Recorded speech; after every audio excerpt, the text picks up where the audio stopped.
Agora, uns dados que apareceram na revista, essa semana apareceu lá na Época.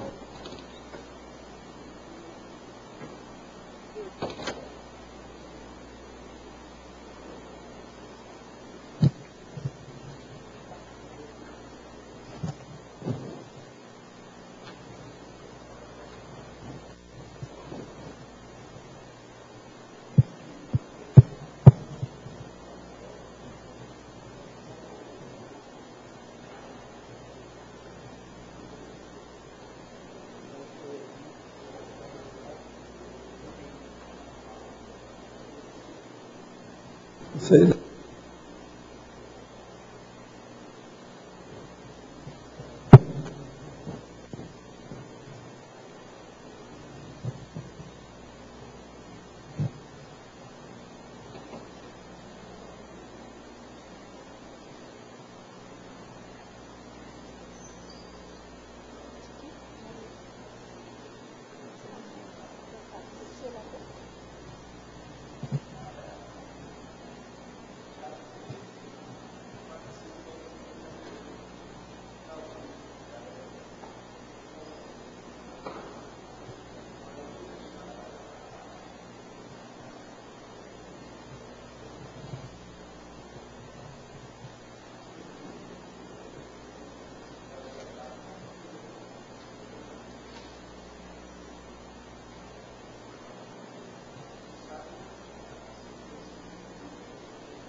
De novembro, para ficar maior. Vamos ver. Meu boa tarde aí para todos e todas. Hoje é dia 1º de março de 2010, segunda-feira. O verbete é o 1494, 4 páginas, 43 logias e 6 máximas. O tema é subintrância cronímica. Agora, isso é dentro da paracronologia.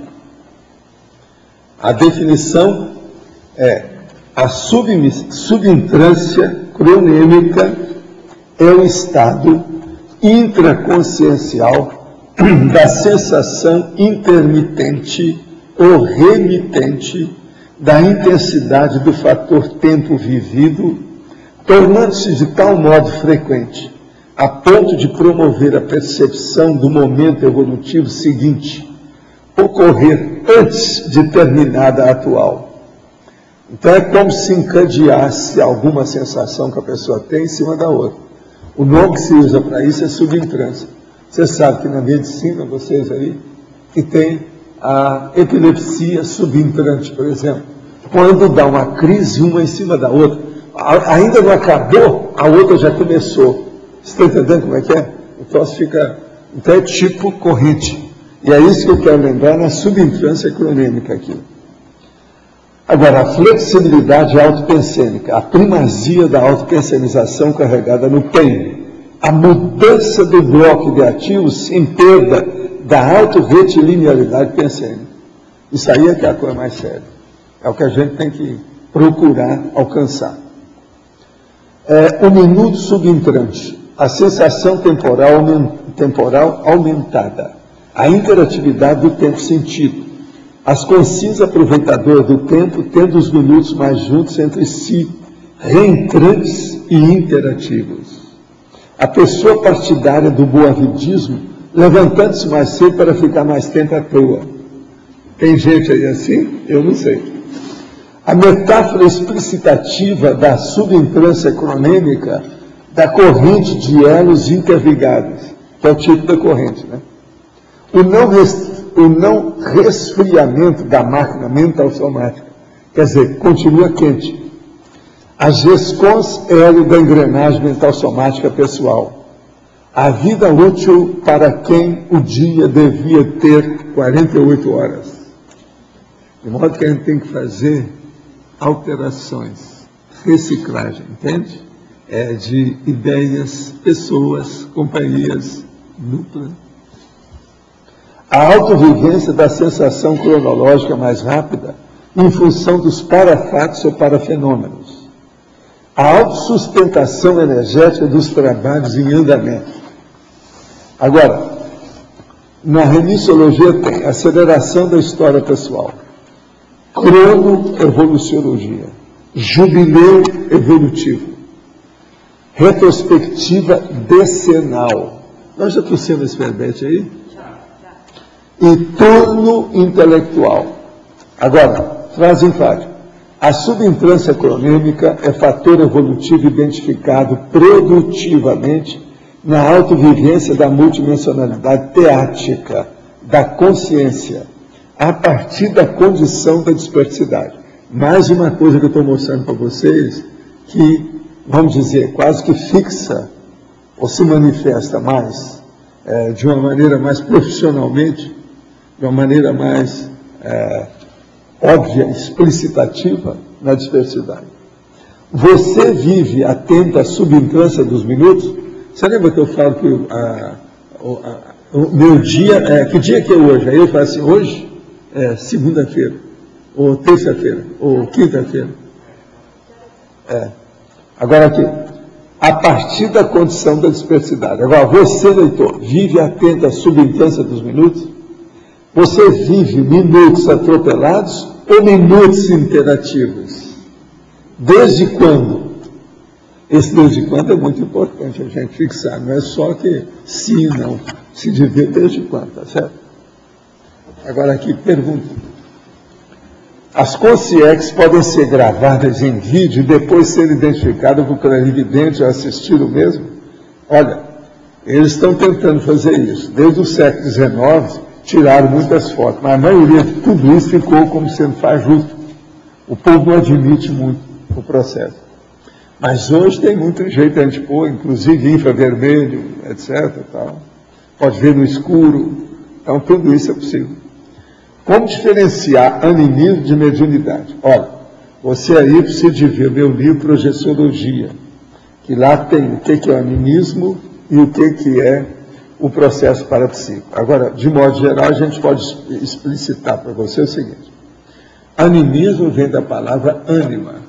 Anima, animum, quer dizer alma, do latim.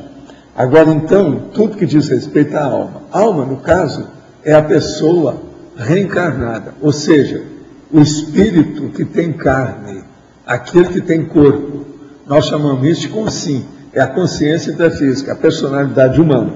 Então, o animismo é todo fenômeno só da personalidade humana, que diz respeito à parte anímica da pessoa, que não tem influência extrafísica. Não há influência do processo extrafísico nem de consciência. Então, um problema anímico. Por exemplo, você pensa, tem uma memória, você lembra de alguma coisa, você é anímico. Você, então, por exemplo, você fez uma projeção por você, uma projeção anímica. Não foi assistido por amparador. Agora, a mediunidade, no caso, é o parapsiquismo. É a hora que tem a influência de uma outra consciência, no caso extrafísica, sobre a pessoa. De modo geral, a situação é essa. Agora, para ver isso, pega o Projeciologia, que tem capítulo inteiro sobre o assunto, a gente explicitando tudo isso com calma. Agora, gente, eu queria hoje mostrar uma coisa para vocês, que eu estava conversando aqui antes, que é o seguinte. Eu vim fazendo a minha exposição de experimentações, pesquisas e investigações para bancar a cobaia de vocês.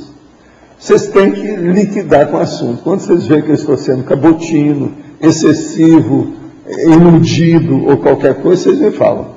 Mas hoje eu quero falar mais uma dessa. Aqui o tertuliário, para mim, por exemplo, é o meu colégio invisível. É através, vocês não perceberam isso, eu nunca falei isso aqui. Mas é verdade.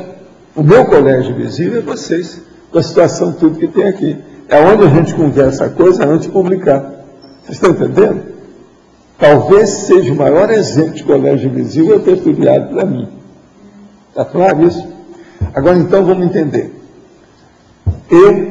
Agora, recentemente, vocês sabem, eu perdi a minha memória nominativa. Então, comecei a esquecer certas palavras, eu estava com dificuldade. Esquecer, por exemplo, a palavra fleuma, fleumático. Eu tentei lembrar em uma hora que eu precisei, não lembrei. Isso comigo Isso é um perigo, é uma doença, é uma tragédia. Eu, desde rapazinho que nunca esqueci nada, não pode, desde a época que eu superei o meu negócio lá, que não sabia como é que era a letra 8, o algarismo 8. Então, veja, isso tudo começou a acontecer comigo assim. Eu esqueci a palavra fleuma. Quer dizer, uma coisa terrível. Eu, com todo meu, eu vivo fazendo uma força danada para ter o dicionário de associação de ideias, esse de ideias afins, e perder isso. Agora, isso aconteceu porque eu estava tomando a estatina durante 10 meses, aí eu perdi. Aí um dia desse eu falei para vocês que eu estava recuperando. Mas, o que se passa? Recentemente eu tirei radiografia, estava assim um pontinho, como se tivesse alguma coisa de sinusite aqui, devido ao processo de eu estar com alergia. Então, o nosso doutor Antônio, Marco Antônio, indicou para mim um remédio chamado Zinate, é um antibiótico. E ele é da cefaloxina, que é a segunda geração das células cefalosparina. E ele me perguntou, você já tomou algum antibiótico desse? Eu falei assim, não. Então, você vai tomar esse durante 10 dias. Ele me deu a receita, a gente comprou, você sabe, eu tomei o negócio direitinho durante 10 dias. Agora, o que se passa? Ontem, eu vou visitar a minha irmã com a filha dela, a minha sobrinha. E chega lá, o que acontece? Ela vira para mim e fala assim, olha aqui, Paulo, está aqui um big do álbum, assim, ó, álbum de fotografia. Isso aqui é o álbum da mamãe. Eu quero dar para você, que você está estudando um negócio aí, que o povo já veio me pedir fotografia, não sei o quê, você olha esse álbum. Aquele albão está todo sucateado, tudo esquisito. Mas eu recebi o álbum e fui lá ver, para ver o que era. Era coisa da minha mãe, um negócio de 50, 60 anos, do povo todo, as coisas do Chico Xavier, meus irmãos, o processo do movimento espírita, tudo tem nesse álbum. O álbum é enorme, cheio de fotos, tudo quanto é jeito. Agora, eu comecei então a ver, abri e comecei a ver o que é. Quando eu reparei, eu comecei a lembrar de tudo. O nome da pessoa, quem era ela, por que era, e outra coisa, sem lupa. Depois que eu saí de lá, trouxe o álbum para casa, porque ela me deu o álbum, que eu tenho que mostrar para a Nara, mais o Everton, e eu peguei a minha lupa e comecei a ver. Assinalei o nome a maioria do povo mais importante. Entendeu? De tudo aquilo, estou lembrando de tudo, como se fosse hoje. Então, veja, isso é efeito do Zinate. É do antibiótico, está na cara que é. Agora, vocês vejam, o negócio da estatina, ela corta a ligação de certas coisas neurológicas que você perde a noção daquele étimo, do processo da ideia. Você lembra do conteúdo, mas não lembra da forma da palavra. Essa penicilina deve ter feito a religação do negócio. Muito embora tenha esse nome céfalo, que é cabeça, mas não é bem por isso. Agora, o que é engraçado é que foi receitado para sinusite, essa, que é um problema da cabeça.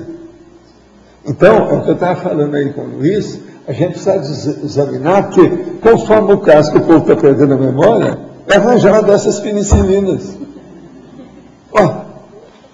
O negócio me deu certo para mim. Então nós temos que começar a pensar isso. Foi assim que o Flênio descobriu a penicilina. O negócio todo é por aí. Agora, então, veja, as fotos permitem a memória nominativa. Ela predispõe isso. Então juntou a fome com a vontade de comer aqui na história. Por isso que é que eu recuperei o negócio todo. Gente, a minha irmã olhava aqui, mas você lembra de tudo, você está sabendo tudo, eu estou sabendo quem é. A pessoa pequenininha, aquela carinha dessa maneira, isso aí, fulano. Então, tem gente do movimento espírita, Corina Novelino, que estudava. Agora tem o Getúlio Vargas, junto com o Mário Palmério, e São Borja. Eu lembrei de tudo. Aqui era 1950, por aí, você está entendendo como é que é? Agora, então, veja, nós temos que estudar o processo dessa condição de veracidade do que a gente tem. E eu considero isso muito sério. Agora, eu vejo também o seguinte, a irradiação do universo da evocação. Isso é uma coisa também que é bom falar para vocês. Quando eu fiz essa evocação, eu comecei a ver, deve aparecer gente desse povo. Realmente apareceram alguns, a gente já encaminhou. Que não era gente daqueles essenciais que eu estava falando, não é a gente do entorno da época, apareceu.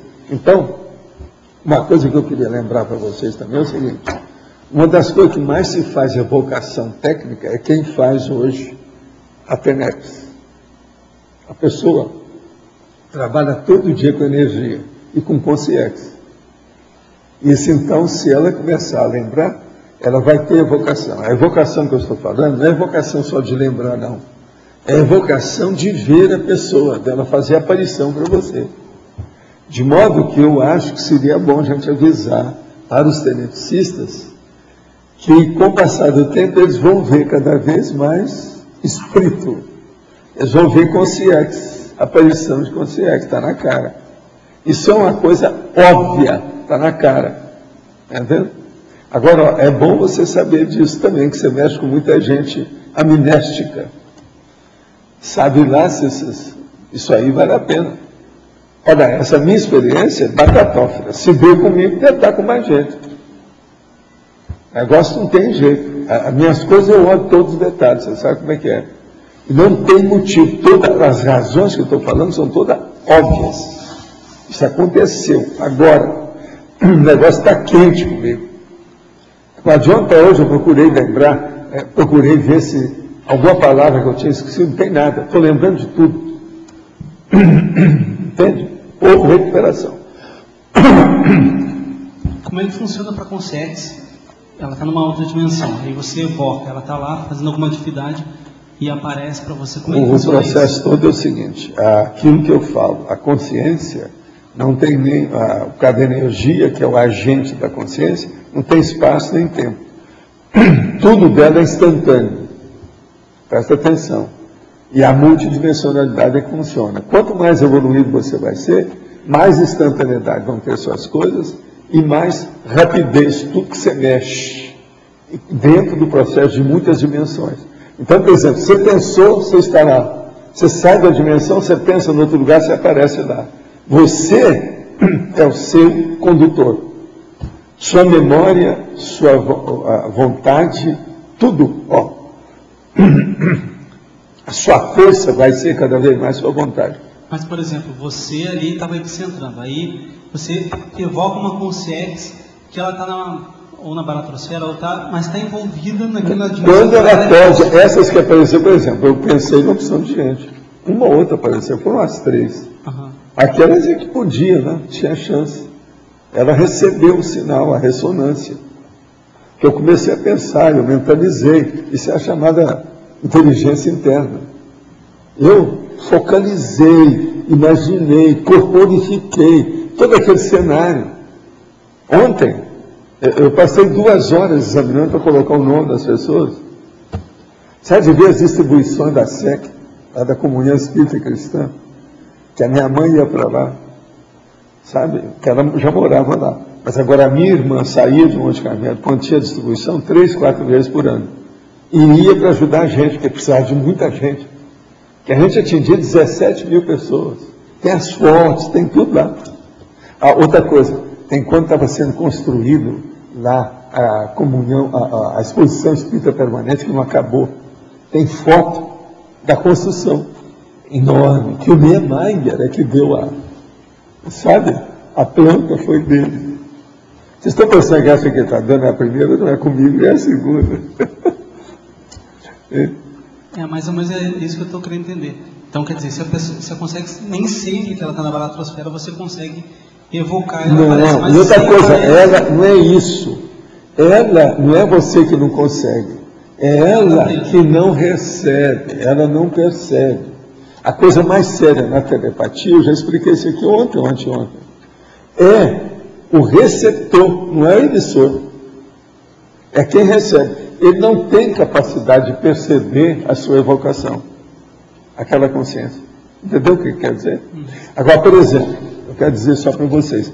Vocês lembram que eu andei falando aqui dos xamãs, um que curou a minha perna, e ontem eu falei com a minha irmã, ela falou assim, pois é, o Jair, que era o marido dela, comprou uma pedra dessa, mas ela sumiu.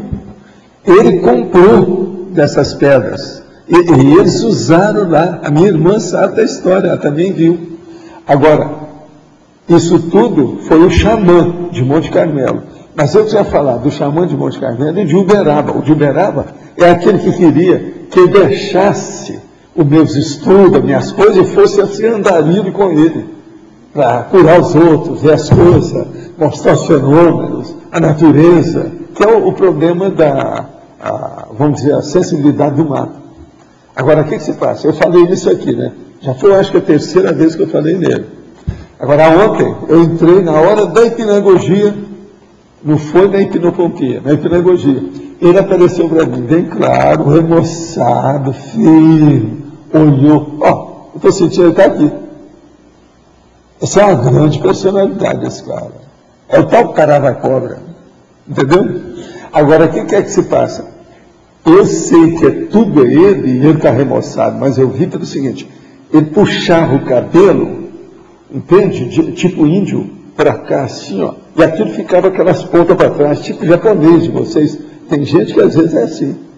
Então, ele é bem aquilo. É muito simpático. Você está entendendo? Tipo, cara de índio. Muito interessante. E era ele, bem claro. Agora ele veio, olhou assim, mostrou que era ele e tal, sumiu. Isso na hipnopompia, hipnagogia, quando eu estava começando a dormir. É tanto que eu voltei para o corpo, comecei a pensar nas coisas. Isso foi ontem. Agora eu acelerei o processo, fiquei quente. A hora que você esquentou o processo, os fenômenos acontecem mais por causa da energia. O ambiente fica todo, né? Entende? Você veja, ele apareceu aqui, ó. Eu não sei se é a primeira vez que ele vem aí. Agora, ele deve encontrar com esse outro, que é o amigo da Rose Garden, que trabalha aqui. Ele deve encontrar com esse povo, que é tudo de casa, né? E outra coisa, vê os carimãs aí, a turma nossa, que é a turma que eles encontraram as setas, aqui é tudo parente. É aqui chamada nação. Eles são mais ou menos das mesmas nações, entendeu? A nação índia. Agora, gente, outra coisa que eu queria falar, que isso tudo aí envolve o processo da política. E isso envolve a democracia pura. Eu queria dizer uma coisa para vocês, meus dados lá, sobre a reforma. A democracia pura há de ser alcançada por meio de reformas ou reeducação, e não através de revolução. Em outras palavras, a reforma é a evolução buscada.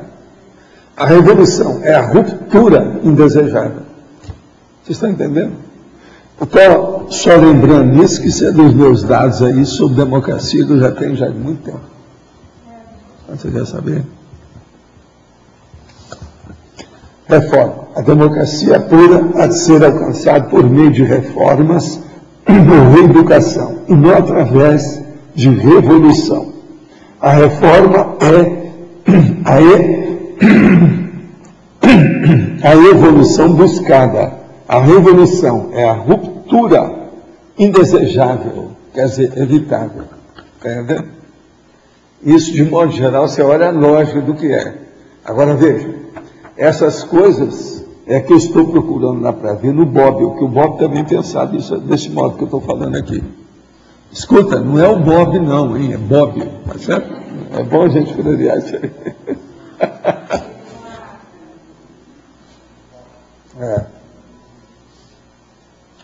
Esse estudo que você começou a fazer do Bob, você chegou a vê-lo, não? Não. Ele não apareceu. Bob até agora não vi nada.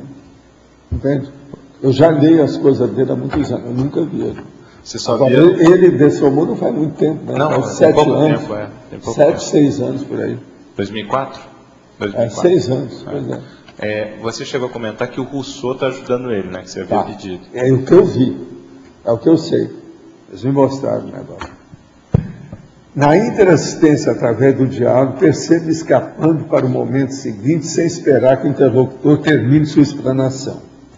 Isso vem dificultando a minha disponibilidade no processo. Quero saber se preciso investir em desacelerar para permitir ao outro a sua completa expressão. Como devo fazer? A primeira coisa que tem aqui, tem duas coisas que você tem que considerar. Primeiro, isso que você está sentindo é taquipsiquismo? Por exemplo, você realmente enceniza relampagueantemente, quer dizer, de modo relampagueante, rápido. Isso é o taquipsiquismo. Segundo, quem sabe que você não está esperando que você entre em devaneio? Isso é o lado pior da história. O taquipsiquismo é bom, o devaneio é negativo. Então, por exemplo, a pessoa não espera terminar porque ela entra. Ele falou no ranchinho, não sei o quê, pronto, a pessoa já entra, o rancho, não sei o que é, tal. Aí ele perdeu o que o resto da pessoa falou. Isso é devaneio, isso está errado. Então a primeira coisa que a senhora tem que ver é isso. É taquipsiquismo ou é devaneio? Se for taquipsiquismo, você tem agora que casar o que você está ouvindo com o seu taquipsiquismo, aquilo que você está elaborando. Se for devaneio, tem que cortar o devaneio o mais depressa possível. Isso aí tem que ver, né? Vocês estão entendendo a lógica que está aí? Hoje pela manhã, lendo o jornal sobre a dessoma do José Mindlin, aos 95 anos, vi que a vida dele lembrava muito a do senhor. Biblioteca com quase 80 mil títulos, primeiro livro comprado aos 13 anos. Ele teve uma opção de coisa nesse sentido. Eu conheço a vida dele. Esse homem era fora de série. E outra coisa, ele tinha muito dinheiro, ele mexeu com o processo de indústria. Então ele podia fazer à vontade. E outra coisa que eu achei besta nele, é que ele cuidava demais, era da beleza dos livros, que é o bibliófilo apaixonado. E gostava demais também da ficção. Literatura, toda literatice, literatura. Agora, no fim da vida, parece que ele quis levar um negócio mais a sério, mas ele viveu pouco para isso. Eu acho que se ele vivesse mais, ele ia longe disso aí. Agora, ele virou uma espécie de ícone intelectual no Brasil. É muito bom, palmas para ele, muito positivo, foi uma vida boa que esse homem teve. Quanta gente que não ficou rico aí com as indústrias, que não fez nada intelectualmente, esse homem fez. Eu sempre bati palma para ele. Ele é fora de série. Agora aqui, ele tinha quase 80 mil livros. Nós temos mais de 80 mil hoje na holoteca. Aí, hoje. Mas agora, o meu caso é que não era só livro, o meu caso era holoteca. Só de livro, quando eu trouxe para cá, tinha mais de 30 mil. Mas tudo era selecionado, que eu dei às bibliotecas. Ainda ontem eu estava lembrando, uma das que eu dei, tinha 600 livros de uma vez só, eu dei de uma vez. Um monte que eu dei na minha vida. Agora aqui. Aos 15 anos percebeu que um livro em determinado sebo custava 5 mil reais e um outro sebo custava 50 mil reais. Comprava o de 5 e vendia por 50 mil do outro sebo. Mas, em vez de dinheiro, pegava crédito e trocava em livros. Essa forma de mercantilismo durou 2 anos, quando descobriram as manobras do jovem. Não podemos esquecer que ele era judeu. Dizia, isso é a pessoa que escreveu, dizia que essa compulsão patológica pelos livros era uma loucura mansa. Usava a seguinte frase: não faço nada sem alegria. Não lembra um pouco da história da vida do professor? Sim. Lembre-se, a minha biblioteca, eu comecei um pouco antes. Foi aos 9. Agora, eu comecei a ler, era 5 anos de idade, né? 4 para 5 anos. Então, isso aí tudo tem. Mas que parece. Outra coisa, eu levei tudo, não foi para a ficção ou a literatura. Foi pelo lado dos fenômenos parapsíquicos. Mas o meu negócio foi um pouquinho diferente. Outra coisa, o meu assunto, a natureza das minhas pesquisas, não dão ibope. A dele dá. Falou em literatura, ai! Entende? A dele deu, por isso que deu muito assim. Agora, intercenologia, quarta linha. O que são lateropensentes? São aqueles pensentes laterais. Você está pensando aqui, por exemplo, assim... Uma pessoa falou na girafa, e você começa a descrever o processo da girafa, a diferença que tem. Aí, na mesma hora, vem um látero pensando para você, long neck. Ah, aquela cerveja long neck, é do pescoço comprido, é da girafa. Então, isso é o látero pensando. Agora, o que é a autorretilinearidade pensênica? É a pessoa que pensa retilineamente, ou cosmolineamente. Ela então pensa tudo com racionalidade, com ponderação, com lógica, então tudo certinho, de uma maneira reta. Isso é a retilinearidade. Então não há devaneio burro, não há fantasia excessiva, não há besteirada que a pessoa fica enchendo a cabeça de picuinhas, de abobrinhas, de sujeirinhas, de titiquinhas. Ela pensa as coisas mais corretamente. Sugiro que cada conscienciólogo que participa das tertúlias, escritores e professores de alguma das instituições conscienciocêntricas, elaborasse uma síntese de algum conteúdo da conscienciologia e transmitisse para os ouvintes via internet, através de um site ou através de uma rádio. Seria uma forma de mais pessoas ter acesso a esse conhecimento. Está vendo? Ó, o que eu estou falando? Olha como é que o povo está querendo arranjar saída. Mais uma. Essa aqui eu não sei se escreveu para mim, é a primeira vez que vem. Agora, com quem que é que a gente divide dar? Isso aqui seria bom alguém pegar. Hein? O nosso amigo não está aí, o William, não está? Quem é da repreendência? Não tem ninguém, né? Quem é que vai encontrar com o William? Tem alguém? Tem ninguém hoje? Nós hoje estamos nas últimas, hein? 1º de março está bravo, hein? O que é aí? É? Mas você vai encontrar com quem? Não, mas ele não vem aí, né? Ele não tem nada a ver com isso.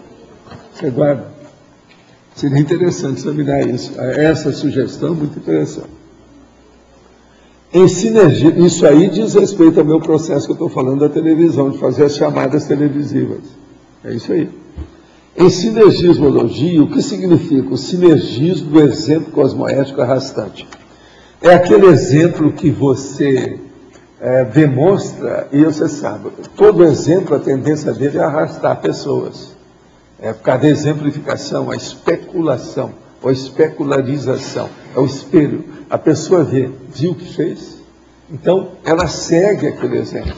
Então, por exemplo, um exemplo arrastante, um exemplo bom que a pessoa viu que deu certo. Um dos exemplos mais comuns que tem, ele é bem assim, terra-terra. É a hora que eu falo. Olha, vocês vão lá na casa tal, que tem a fruta tal, que é uma delícia. É um exemplo arrastante. 2 horas depois você vai lá, acabou a história. Você está entendendo o que é exemplo arrastante? Eu acho que é um bom exemplo, né, para dar aqui na situação. Eu crio os exemplos, ou faço, ou vivo os exemplos arrastantes, tá certo? É tanto que eu decidi agora começar a estudar. Porque senão daqui a pouco não tem mais nada para eu comer por aí afora. As coisas que eu falo, tudo some. Agora, em principiologia, o que é o princípio da reflexão do tempo atual sobre o tempo reflexivo? O caso é o seguinte, você, por exemplo, tem que estudar a questão do zeitgeist, do tempo atual, sobre o tempo reflexivo, aquilo que você pensa. Então, esse é um dos princípios da reflexão que a gente usa. Por exemplo, você vai fazer a reflexão de 5 horas. Você vai ter que pensar nas coisas que você está fazendo no momento evolutivo. Isso entra, o Einstein e entra o processo também do momento evolutivo, que é o zeitgeist, a coisa daquilo que está acontecendo. Porque não tem outro jeito. Como é que uma pessoa vai estudar a vida dela durante 5 horas sem ela pensar no momento que ela vive? Não tem jeito. Então, esse princípio, ele praticamente, ele é impositivo. Ele ocorre mesmo, de qualquer maneira, não tem saída. Por um acaso, tem aqui ao meu lado uma amiga com ideias suicidas. Qual a situação da consciência suicida no extrafísico? Olha, uma coisa horrível. Dá para ela aí memória de um suicida da Ivone Pereira, que vale a pena para pensar como é que é. É Memórias de um Suicida, da Ivone Pereira. Ou se não, lê para ela alguns trechos do livro, vale a pena. Isso aí ajuda. Agora, ó, seria bom haver um psicólogo ou um psiquiatra, o mais depressa possível. Não se pode brincar. Quem tem ideia suicida tem que ter tratamento imediato. Chama a ambulância para ela. Olha bem, Law and Order, na dá para ver como é que é. Mas lá não é a pessoa que está querendo suicidar, é a pessoa que vai tratar do suicídio. É bom ver o Law and Order. Na fatologia, por que as duas situações opostas abaixo? Terceira linha. A pessoa partidária do boavidido levantando-se mais cedo para ficar mais tempo à toa. Seria o seu caso? Ou é o caso de alguém? Eu não sei bem como é que é. E na outra, sexta linha, a vida útil para quem o dia deveria ter 48 horas, que é o meu caso. Eu faço uma força danada para estar nesse segundo. Eu não levanto mais cedo, muito embora essa noite, por exemplo, eu levantei, era 2 horas. Mas eu dormi 1 hora depois. Mas não levantei para ficar com boavidismo, não. Escrevi muita coisa. Hoje eu escrevi um negócio que estava lá, em branco há muito tempo, que é poder, poder puro, sem nada, só o poder em si. E mais outras coisas, né, que a gente andou escrevendo. Agora, com relação ao estado hipnagógico, vale a pena a experiência de resistir ao sono como forma de fixar o estado consciente e ampliar o acesso às imagens da dimensão extrafísica? Olha, aí depende. Se a pessoa estiver muito cansada ou muito sonolenta, não adianta nada ela segurar, que ela não vai ter elaboração de pensamento lúcido. Então, precisa a pessoa ir dormir no normal. Se ela estiver defasada, com carência da carga horária de sono, isso não é bom. Agora, o que se passa? O problema da hipnagogia é muito importante numa coisa muito séria, que vale a pena pensar, que é os pós-fácios dos originais. Então a pessoa tem que estudar isso aí também para ver o que é. Qualquer coisa vem aqui e conversa com a Kátia, que era doutora em pós-fácios dos originais. Agora, quem usa mais, quem tira mais partido disso aqui, parece que sou eu mesmo. Eu acho que eu tiro mais do que você. Agora, então, é bom examinar essas coisas. Essas duas coisas são importantes no estado hipnagógico. O estado hipnagógico é aquele que a pessoa começa a dormir, aquele que fica na sonolência. A hora que você fica assim, começa a pescar, a penar. Fica assim, está vendo a televisão, vai voltar.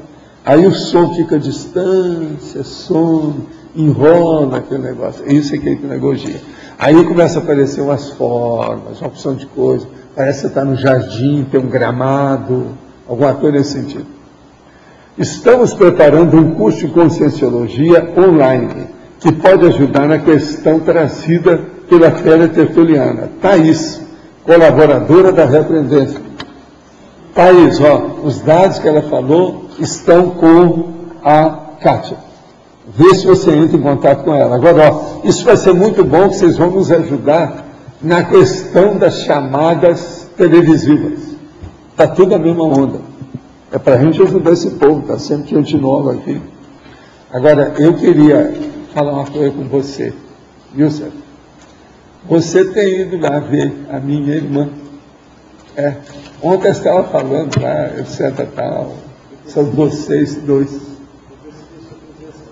Pois é, eu te agradeço. Agora, ela já se adaptou bem, com toda a idade dela, está muito bem, está ótimo. Nós estivemos lá ontem algumas horas conversando com ela. Então ela falou, porque você está no céu, né? Ela está embaixo. Né? Agora, olha, conversa com ela alguma coisa, escuta a opinião dela. É bom você aqui, examina. Tomara que ela não esteja vendo agora. O caso é o seguinte, estuda a personalidade da minha irmã. Vale a pena. A graça fica boba, gente. Olha a tranquilidade. A postura, que ela se senta assim. Olha, não é isso, olha o jeito. Dá uma examinada. Já que você está lá, e elas gostaram muito de vocês, falar demais dela. Eu disse, não, esse aí é meu chapa de muito tempo, faz vários anos está me ajudando. Eu dei a sua ficha inteira lá. Obrigado. Para a Sônia e para ela. Agora, tem paciência com a Sônia, porque às vezes ela fala demais, alto. Só ela já é uma alto-falante. Sozinha. Mas agora é o máximo. Agora, você escutar o que é. Olha as ponderações da Ruth. Você tem uma ideia. É interessante. Eu te agradeço que você esteja lá, que você descobriu a minha. Não, mas nós temos que agradecê-la por ela ter ido para o nosso prédio. Pois é, não era, porque ela ficou no lugar onde estava lá o Jabas. Não, E o Jabas foi para outro apartamento lá maior. Sim. E o interessante é que... Ali é um lugar muito bom. Onde vocês moram é muito bom. Aquelas árvores enormes na rua, tudo aquilo. Mas A rua é muito bonita. é muito bacana. E ela forneceu várias informações sobre o Chico que eu queria saber. Não, ela conhece tudo. Ela conheceu tudo. Ela é da assistência, entendeu? Desde mocinha. É da assistência. Uma outra coisa, ela estudou com a americana, você sabe, o maior colégio que havia no interior do Brasil, em Lavras, em Minas Gerais. Meu pai e minha mãe pagaram para ela os estudos desde que ela nasceu. Ela passou no internato com essas freiras americanas. Ela aprendeu inglês junto com português, desde a infância. Você está entendendo? Agora, então, ela tem uma noção de certas coisas amplas, desde a infância dela. E ela está lembrando a opção de coisa com calma. Eu sondei ela ontem. E ela saiu só para casar. Foi. Ela saiu só. E saiu de lá para casar. Aproveitando a oportunidade, eu fiz uma pergunta, que o senhor sempre fala que quando, de vez em quando, tinham músicos na sua família que se apresentaram. Aí eu perguntei, cutuquei para ela. Ela falou o negócio do... Alguém? Não, ela falou do negócio do bandolim, o que acontecia comigo, Não. que ela não tinha noção do que era. Eu fui explicar para ela. Porque ela falou o seguinte, que quando a minha mãe pegava o bandolim para que a orquestra começasse a funcionar, que eu pequenininho chegava lá, pegava o bandolim e colocava bem longe dela para ela não tocar. Então eles achavam que era ciúme que eu tinha da música e do instrumento. Mas eles não viram que o negócio era extrafísico. Meu pai sabia, entendeu? E a minha mãe também sabia, mas não podia fazer nada naquilo. A orquestra tinha que funcionar. O meu avô era o regente, aquela coisa toda. E lá sempre tinha os saraus, sabe? Sarau. Foi o que eu perguntei para ela sobre esses sarais. Aí ela falou que nós nos reunimos, tinha o Papa, como se eu não com as pessoas.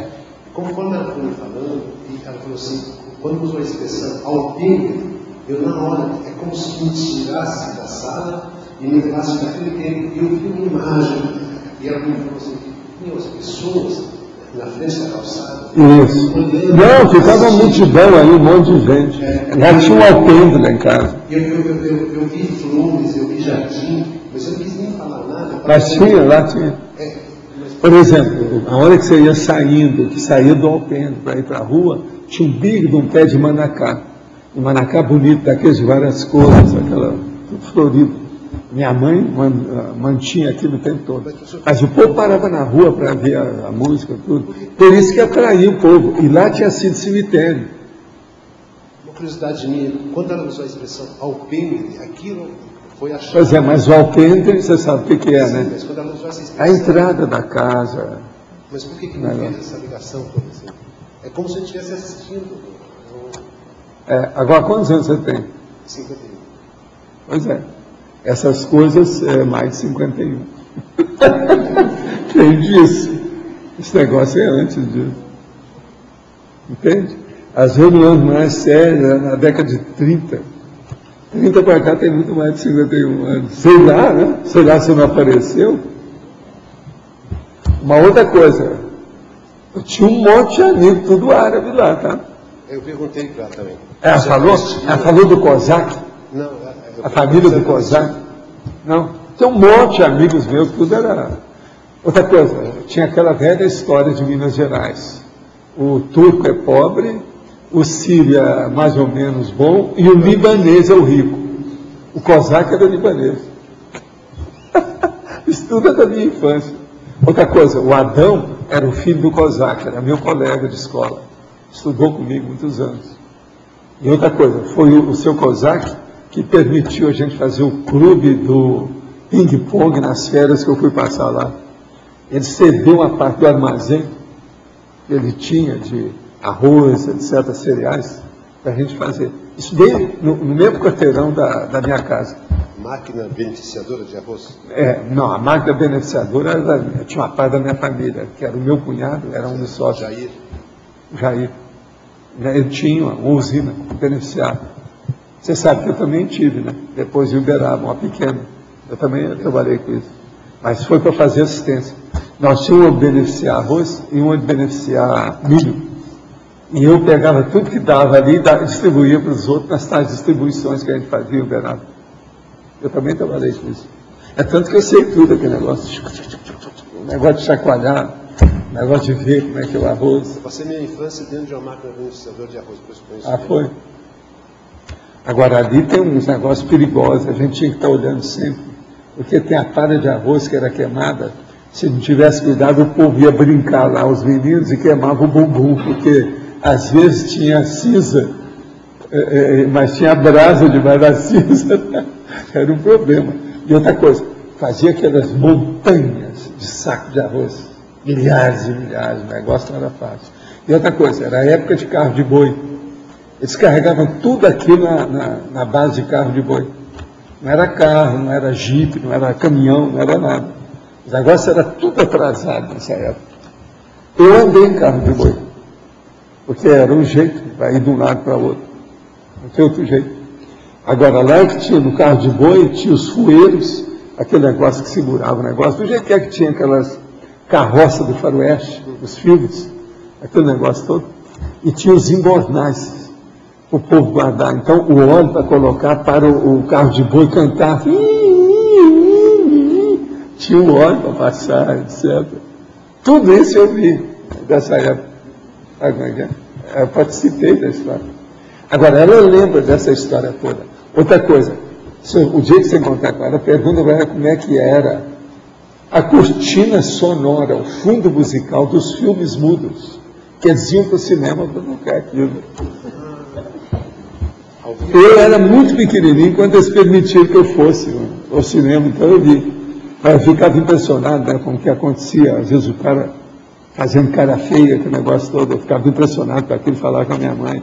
Como é que era? Os caras escondidos, aqueles negócios todos. Mas é a época do Tomix.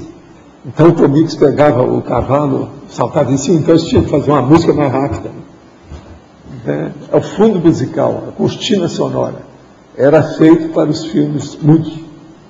E a orquestra era para isso, né? No início você comentou que essa vocação fez com que algumas consegues aparecessem. Aquele português que você às vezes fala que mexeu com caldeira, viajava de navio... Meu chapa, está lá a fotografia, mas ele não apareceu não. Mas as fotos, eu fui mostrar para ela, porque elas não conheciam quem era o Manuel. Manuel Marinheiro. Agora, o que se passa? Ele era português, tem 2 fotos dele, conosco. Tem um que nós estamos até numa praia, tudo de calção e tal. O Chico Xavier junto. E aí você não conseguiu ainda localizar? Não, esse eu não vi mais, o Manuel eu não vi. Agora, o Manel é que eu considero uma das pessoas que nunca errou. A gente nunca vi no contato com ele que ele tivesse errado. Agora, o problema dele era difícil pelo seguinte: ele viveu 40 anos isolado e calado, em silêncio, trabalhando em caldeira de navio mercante. Ele conhecia o mundo inteiro, porque teve tudo quanto é porto, através dos navios, mas ele trabalhava nas caldeiras, ele que sustentava aquilo. Agora, depois que ele deixou, ele veio para trabalhar com a gente, então fazia assistência, mas ele fazia tudo que precisasse, de limpar coisa, fazer isso, fazer aquilo, fazer tudo quanto é serviço. Ele era pau para toda a obra, factório, entendendo? E com uma tranquilidade total. Só falava na hora que precisava. Uma das pessoas mais equilibradas e serenas que eu já vi na minha vida. Eu, durante uma temporada, quando comecei a estudar os serenões, eu comecei a pensar, bolas, o Manel, de todo mundo que eu vi, era o cara que se aproximou mais do serenão. E outra coisa, você nunca via ele falar uma coisa negativa ou uma coisa errada. Quando ele ponderava, podia escutar, porque você ia aprender alguma coisa. Agora, o Chico adorava o Manuel. As mulheres adoravam o Manuel. Outra coisa, ele não tinha família, não tinha ninguém. Nunca se interessou por mulher nenhuma daquelas que a gente conhece. Agora, eu posso te mostrar, que eu estou agora com as fotos todas. Vou te mostrar a cara dele, como é que é. É tanto que eu quero ver se amplio alguma dessas fotos. Uma delas é o do Manuel. Eu quero ampliar, porque isso aí eu não tenho mais. Agora, no movimento espírita, o povo que tinha contato com a gente mais direto, na década de início de 60, fim de 50, eles conheceram muito o Manuel. Eles viram que ele vivia trabalhando conosco, a gente sempre chamava ele lá para casa, ele almoçava com a gente. O Manuel era fora de série, em matéria de personalidade, mas eu nunca mais vi, eu não sei o que aconteceu. Ele era muito mais velho do que eu já deve ter morrido há muito tempo. A maioria desses caras lá, todo mundo já morreu. Entende? O povo que eu vi, que é tudo gente mais velha do que eu, da época, etc. Eu apareço lá menino. Agora, vou te mostrar como eu era um galã. Você vai ver duas fotos minhas. Uma de bigode e outra sem, né? Tipo galã da época. É o que eu viria e falava assim, você por acaso tem base italiana? Não. Então você é árabe. Eu assim, também não. Eu sou português. Agora, eles olharam lá as fotos que eu mostrei, essas mais antigas, vem para agora, é o Arthur. Realmente parece que é do Licocefa, a cara comprida, etc. Tal, tipo Arthur. Tem muito disso. Era seu parente? Quem? Esse Manuel era seu parente? Não, minha filha, não é parente de ninguém. Eu fiquei conhecendo ele através do Chico. E ele ficou conhecendo o Chico através das coisas de mensagem, uma coisa ou outra. Agora, nós nos entrosamos muito. Isso é desde a época de 50. Agora, o Manuel era uma pessoa seguinte, ele chegava no lugar e não pesava. Ele melhorava o ambiente em silêncio. Gente, é um cara que se tivesse aqui, seria a maior cobaia para vocês estudarem.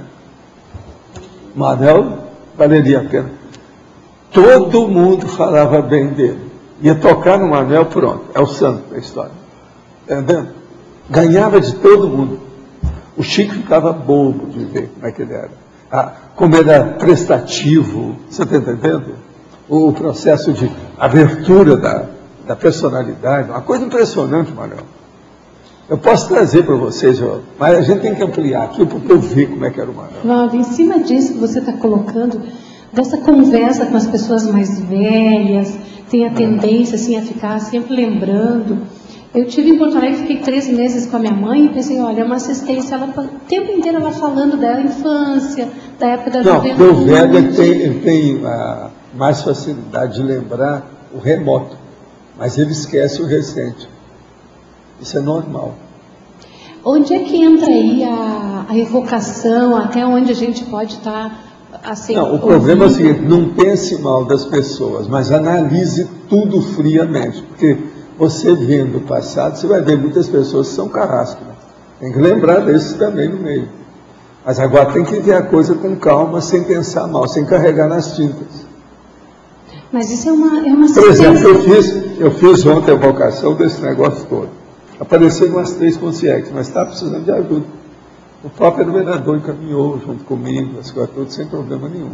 E o outro que apareceu, que foi esse, o xamã, que é uma personalidade fora de série. O mais é tudo gente nossa mesmo, não tinha nada demais. Outra coisa, não senti ataque extrafísico hora nenhuma. Isso mostra que eu estou jóia. Você está entendendo? Se eu recebesse ataque extrafísico para valer, coisa mais séria, mas não. As consciências que vieram, eu vi logo que tinha gente junto, etc. Tal. A gente nota que quando entra, que eu estou sozinho e perturbo o meu óleo pensando, eu vejo na hora. Mas se é ataque. Under attack. Isso é uma coisa. Agora, se vê a pessoa que está doente, você vê que mudou o ambiente, mas é um processo de assistência diferente e tal. Mas no caso, por exemplo, da outra pessoa, aquela que está falando, pode acontecer, né? Não, e nessa idade todo mundo às vezes está fazendo muita evocação, se ela fala uma coisa negativa o tempo todo, isso aí é terrível.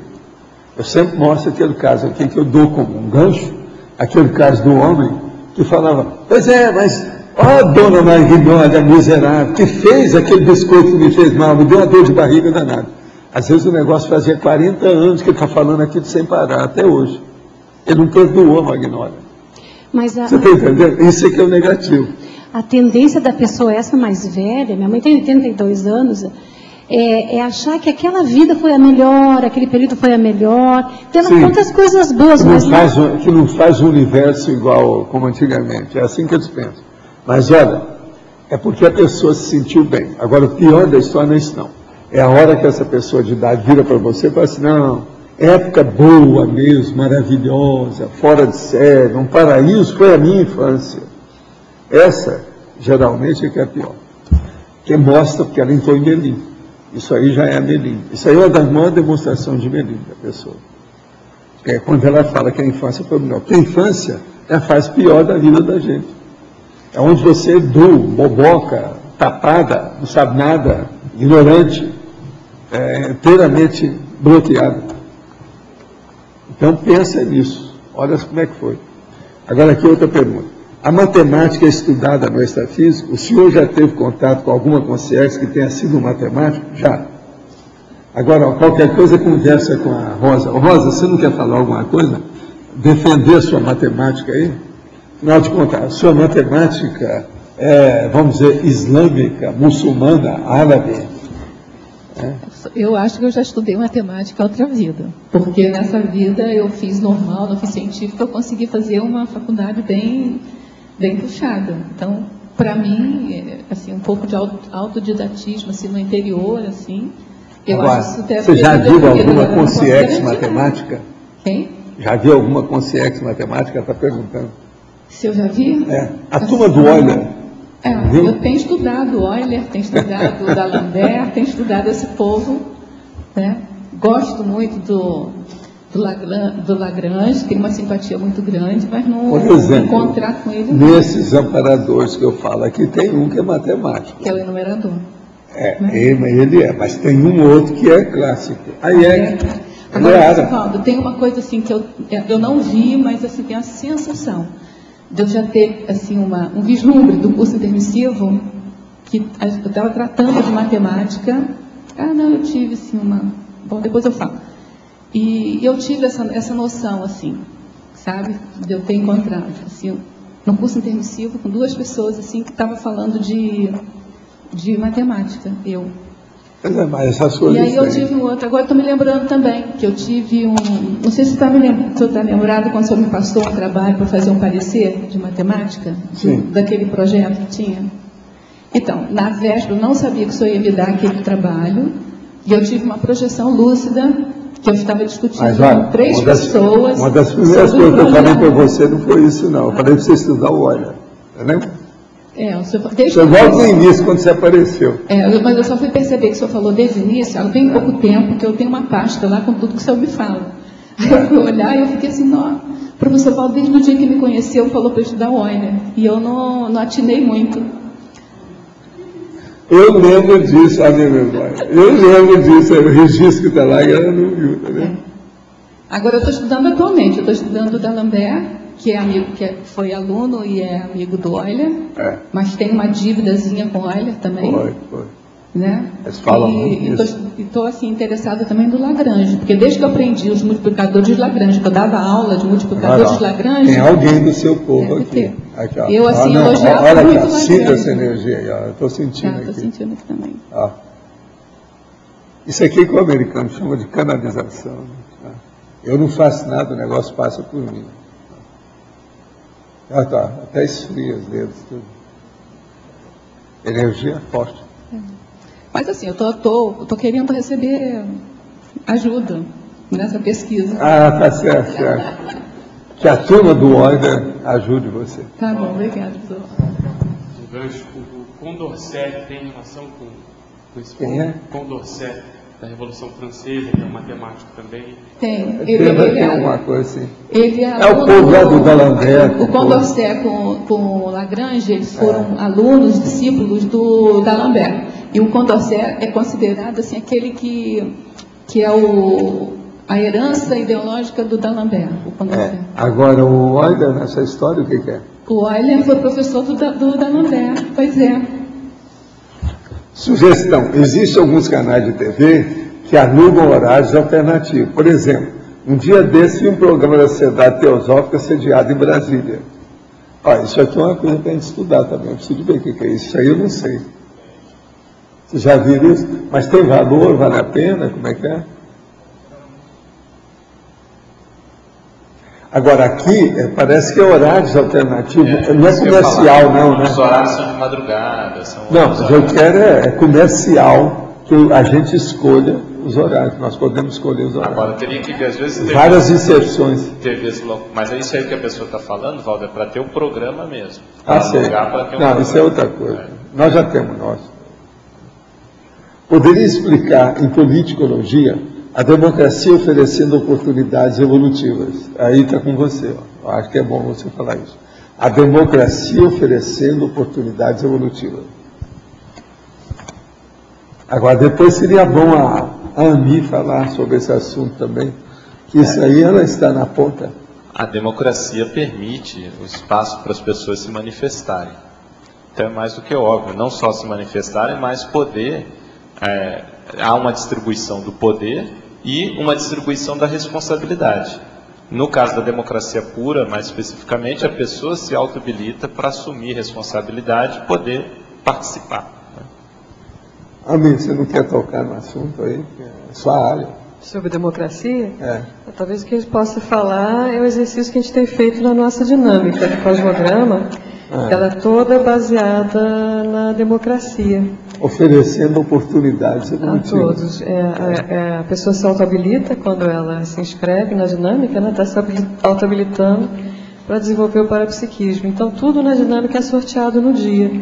A pessoa que vai ser observador, a pessoa que vai estar atuando como energizador, então, aplicando o arco voltaico no colega. Então, isso faz com que haja um desenvolvimento assim, patrocinado pelos amparadores, mas é semanal, né? Então, dá um desenvolvimento bacana mesmo.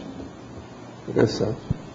Agora, gente, hoje eu queria falar uma pessoa que tem nos ajudado muito aí, que oficialmente é uma das minhas secretárias básicas há muitos anos, que é aniversário dela. Hoje completa seus 17 anos, que é a Marta Lopes.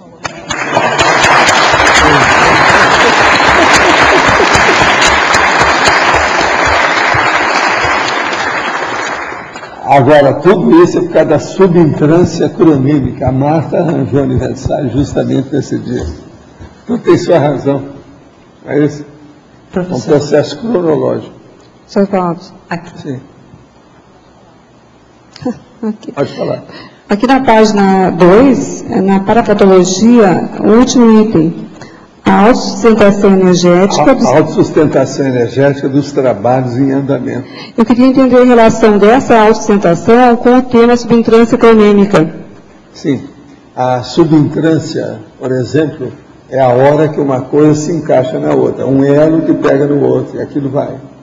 Agora, o que se passa? A autossustentação energética precisa disso. Sem a sustentação energética, você não consegue fazer a corrente do seu trabalho. Vai haver ruptura. Você está entendendo? Vai haver, vamos dizer, desligamento. Deve ser uma coisa se encaixar com a outra. A partir disso é que eu escrevi um negócio lá sobre aquele verbete do tour do mental somático.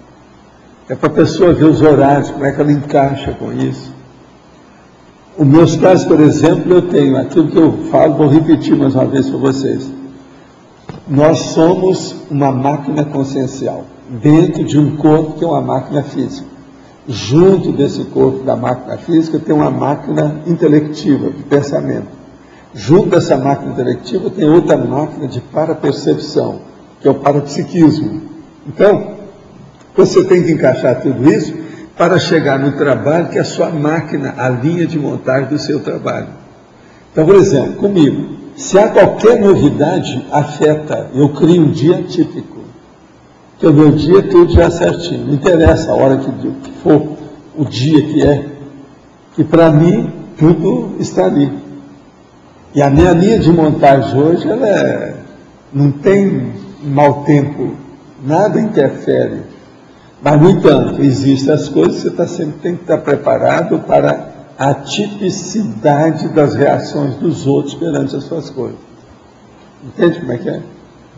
Agora, por exemplo, eu encaixo tudo de tal maneira para não sair da linha de montagem. Por exemplo, esses dias, eu preciso de limpar no meu quarto, eu não podia dormir na minha cama, fui dormir no escritório. Eu encaixei tudo, não perdi nada, trabalhei muito, trabalhei do mesmo jeito e tal. Isso não interferiu. Há uma tipicidade, então, que ela fica sempre, vamos dizer, na moldura. ela não entra na essência, no conteúdo daquilo que você faz. Pensa nisso. Esse caminho aqui que nós estamos falando é isso, a autossustentação energética dos trabalhos em andamento. Obrigada. Primeiro, tem que ver o problema da energia. Agora, segundo, ver os seus hábitos. E olhar as rotinas úteis. Olha bem isso. Eu tiro partido de tudo. Professor, sabe? Aqui. Na página 3, aqui, em teoriologia. Perdão, tecnologia, desculpa. A tecnologia? Isso. Qual A que você técnica, quer? a primeira, a técnica da A alternância, técnica da alternância de tarefas. Então, essa mudança de bloco, qual é o objetivo principal? O objetivo principal é você não enjoar, não se aborrecer, não ficar, por exemplo, saturada daquilo que você faz. Agora, isso é muito importante em matéria intelectiva. Eu já expliquei isso aqui mais de uma vez. Tem também alguns verbetes que nós falamos nisso. Agora, deixa eu só te explicar uma coisa. Por exemplo, eu vou dar aqui, eu, na minha condição de cobaia. Eu estou fazendo um verbete. Então, o verbete exige muita atenção e muito detalhe para ser feito. A concentração tem que ser absoluta, do jeito que eu faço, para aproveitar o tempo, porque senão eu não levo aquilo na brincadeira. O negócio tudo é ordenado dentro de uma disciplina e organização absoluta, máxima que eu posso. Então a minha tendência de fazer o verbete é de madrugada, é o melhor horário para mim. Um horário, por exemplo, eu saio daqui, se eu vou mexer no computador, eu vou colocar os avulsos, as inclusões, entende? As achegas que tem do trabalho. Mas eu não vou, porque a hora que eu vou pegar o verbete, eu pego assim, eu tenho 5 horas pela frente que eu posso fazer aquilo. Entende? Às vezes eu posso fazer numa hora, em 2 horas, em 3 horas, mas eu tenho 5 horas. Então, aquilo não me aborrece. Eu estou lá dentro do processo. Mas, eu, por exemplo, eu não vou trabalhar sem parar 6 horas fazendo o mesmo trabalho. Isso aí você começa a errar. Não é bom. Então, você tem que sair, comer alguma coisa, fazer um trabalho, por exemplo, vamos dizer, de burocracia, burocrata da administração dos seus papéis, administração dos papéis. Sim. Então eu faço aquilo também, vou ver como é que é, ver as pastas, o que tem, entende? Acertar uma coisa, acertar outra. Esse intervalo já dá força, como se você tivesse ido para o recreio. Ou, se você quiser, você fica descansando, carregando pedra. Você está entendendo como é que é? Suas férias são, vamos dizer, acrescentadoras. Elas enriquecem o que você faz. Aquele período que você muda o tom, o teor, muda o ritmo. A sua média de trabalho seria, então, aproximadamente umas 3 horas, depois uma pequena parada? Quase sempre. 3 horas é a média básica comigo atualmente. Mas, por exemplo, às vezes eu trabalho mais. A outra noite, eu trabalhei umas 5 horas. Essa noite eu trabalhei umas 4. Entendendo? Tudo em seguida. Agora, outra coisa, isso também é muito relativo, porque às vezes eu trabalho, vou dormir, mas eu tenho os pós-fácil. Aí eu começo a escrever, eu fico, o pós-fácil, devido ao problema da originalidade, da ideia, alguma coisa assim, ele te dá uma gasolina azul terrível. Então você fica escrevendo e abrindo a boca, quer dizer, você já escreve. Mas o negócio está ali, ó, você está super atirado, mas o corpo está pedindo, como diz o cara, pinico. Ele está pedindo para parar. Você está entendendo como é que é? Mas a coisa vai indo. Você está com gasolina azul. Então isso você tem que examinar. Eu nunca passo de 1 hora nisso aí. Eu paro. Eu tenho relógio de todo lado. Uma coisa, não sei se você sabe, que eu uso relógio de todo lado, né? Teve um cara que chegou lá e falou assim, você tem mania de relógio. Sim. Ele começou a ver, olha, eu tenho 2 relógios no escritório, um embaixo e um em cima, e tem outro no computador, então são 3. Tem um na sala de jantar, tem outro no meu quarto, tem outro no banheiro. Você já teve? Vocês têm relógio no banheiro? Eu tenho. Só aí são 6, fora os ameaços. 6. Então, isso aí me ajuda demais a ver o que é que se passa, por causa de horário, disso daqui. Agora, nessa sua rotina, o senhor então trabalhou 3 horas no verbete, depois o senhor faz uma parada e vai trabalhar nos pós-fácios. Né? Quase sempre Por tem. que 1 hora? Por que Uma hora porque eu preciso dormir, eu preciso dar atenção para o burro. É o burro que me carrega, que é o corpo. É o chamado burrico. Isso aí é do Francisco de Assis. É o burrinho, é o corpo. Então ele me carrega a minha consciência. Então eu preciso de vez em quando dar tempo para ele comer bem água. Ele dorme, ele melhora, e eu volto. O corpo, gente, não aguenta a gente não. Agora eu fico olhando isso tudo, por isso que me deram o macrosoma. Ele ajuda, mas ainda não resolve não. Tinha que dar um jeito de a gente fazer efeitos físicos descoincididos. Está entendendo? Mas isso não dá jeito. Para o seu corpo ficar mais ou menos em dia. E tem certas coisas que não adianta você repor. Você não pode fazer reposições artificiais do seu corpo, das suas energias. Tem que ser reposições adequadas de acordo com a fisiologia. Então isso também nós temos que pensar. Professor Walter. Isso quer que eu use 1 hora, entendeu? Professor Walter, a pergunta é referente à TENEPS. De uns tempos para cá, o meu cachorro e o meu gatinho, eles vão sempre na porta do quarto que eu estou fazendo TENEPS. Isso tem algum problema? Tem. Você deve pegar e jogar energia em ambos, durante uns dias. Faz isso 3 dias em seguida. Faz esterilização de energia neles. Eles devem estar com alguma carência. Agora, precisa ver. Eu, por exemplo, quando pego um gato, eu sinto tudo que você tem. Matéria de doença, as coisas, eu assimilo igual gente. Olha que você também vai poder fazer isso. Se você tem afinidade com os bichinhos, é muito mais fácil de mexer.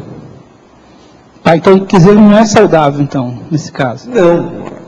Eu estou falando o que ocorre mais, mas eu não posso generalizar dizer que isso não é porque, por exemplo... Às vezes ele está carente de você não deu atenção, passou o dia inteiro sem olhar uma coisa qualquer. Se desaninar, por quê? Hein? Porque, por exemplo, na TENEPS da minha esposa, por exemplo, ele não aparece.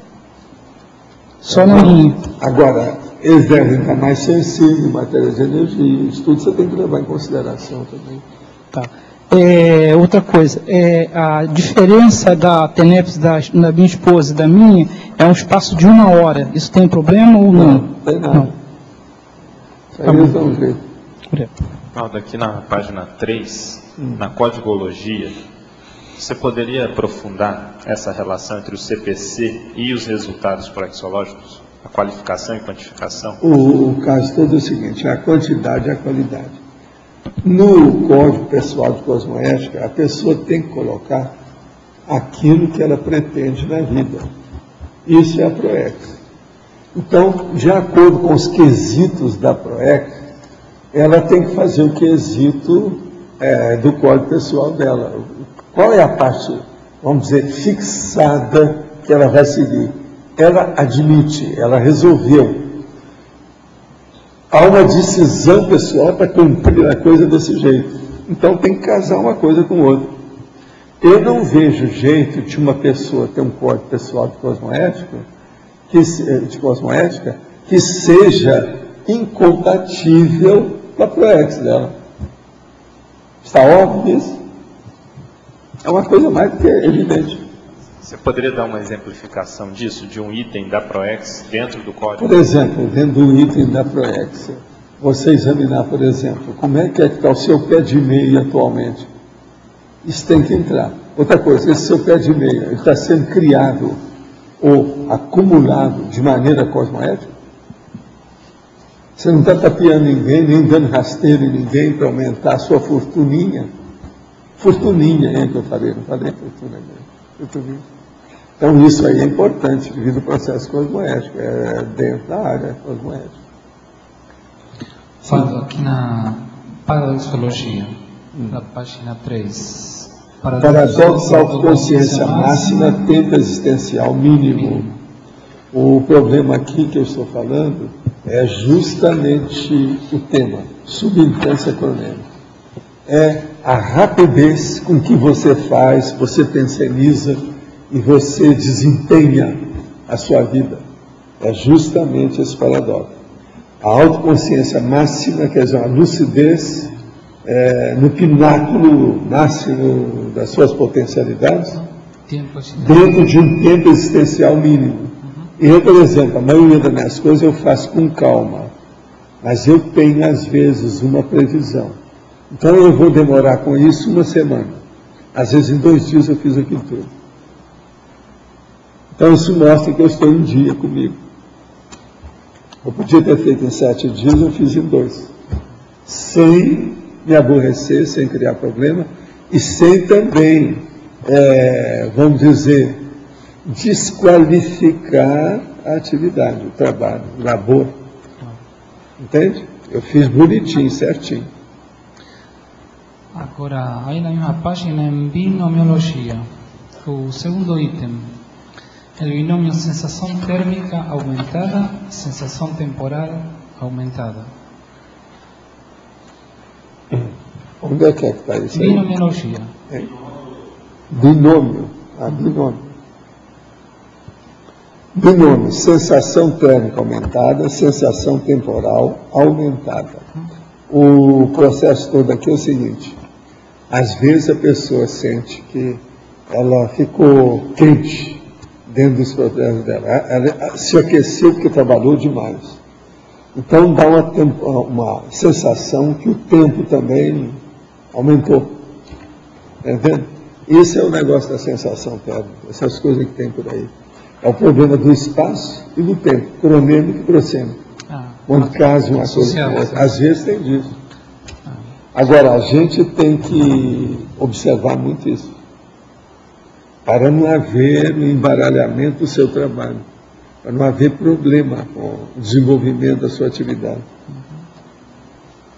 Isso é sério. Uma última questão, Waldo. Aí a ciclologia.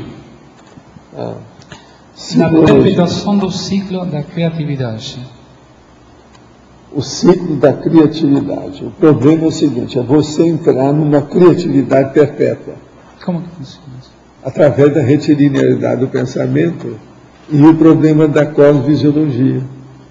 Eu estou sempre criando as coisas. Por isso que eu uso. Você pensa, esse negócio de eu usar papel aqui nas minhas coisas, isso é mais para a criação. Eu leio uma coisa, me dá ideia, eu marco aqui, para ver o que é. E não fico acumulando o negócio da minha memória para criar problema. Eu ponho no papel. Então, isso aí é a perpetuação do ciclo da criatividade. Agora, você tem que lembrar que sua vida é um ciclo de criatividade. Você tem que admitir que você é assim. 90% do povo não pensa assim. Agora, eu acho que vocês já estão na hora de pensar nisso. O ciclo da criatividade. Tudo que você faz é uma criação. Tudo. Seria um ciclo contínuo. Não é só filho, não. Viu? Que a gente fala isso para a mulher, pensa que é só filho. Vai criar o filho, não sei o quê. Então. Não é. Ciclo da criatividade perpétua. Você escreve lá... Vocês estão entendendo, né? Vocês não acham que eu sou mais ou menos assim? Tudo que eu entro, eu tiro partido. Tudo que vocês falam, eu tiro partido de vocês. Meu colégio invisível é enriquecedor ao máximo. Todas as bobagens que vocês falam, ou as coisas belíssimas que vocês falam, eu tiro partido. Waldo, seria um ciclo contínuo de produção intelectual? A situação é essa, é o contínuo de produção intelectual. É a criatividade. Isso aqui é a mesma coisa que eu estou falando por outro ângulo. O ciclo contínuo da produção intelectual. É a mesma coisa, mas por outro ângulo. Agora, e ainda a efeitologia, você escreve os efeitos cronológicos da agenda pessoal intensa. Aonde está isso aí? O que é? Efeitologia. Efeito. Os efeitos reciprocamente enriquecedores. Não, os efeitos cronológicos. Os cronológicos da agenda pessoal intensa. Os efeitos cronológicos é o seguinte: é o problema de coincidir as datas, os horários, as coisas daquilo que você faz com a sua agenda pessoal. O meu negócio, por exemplo, aí que aconteceu.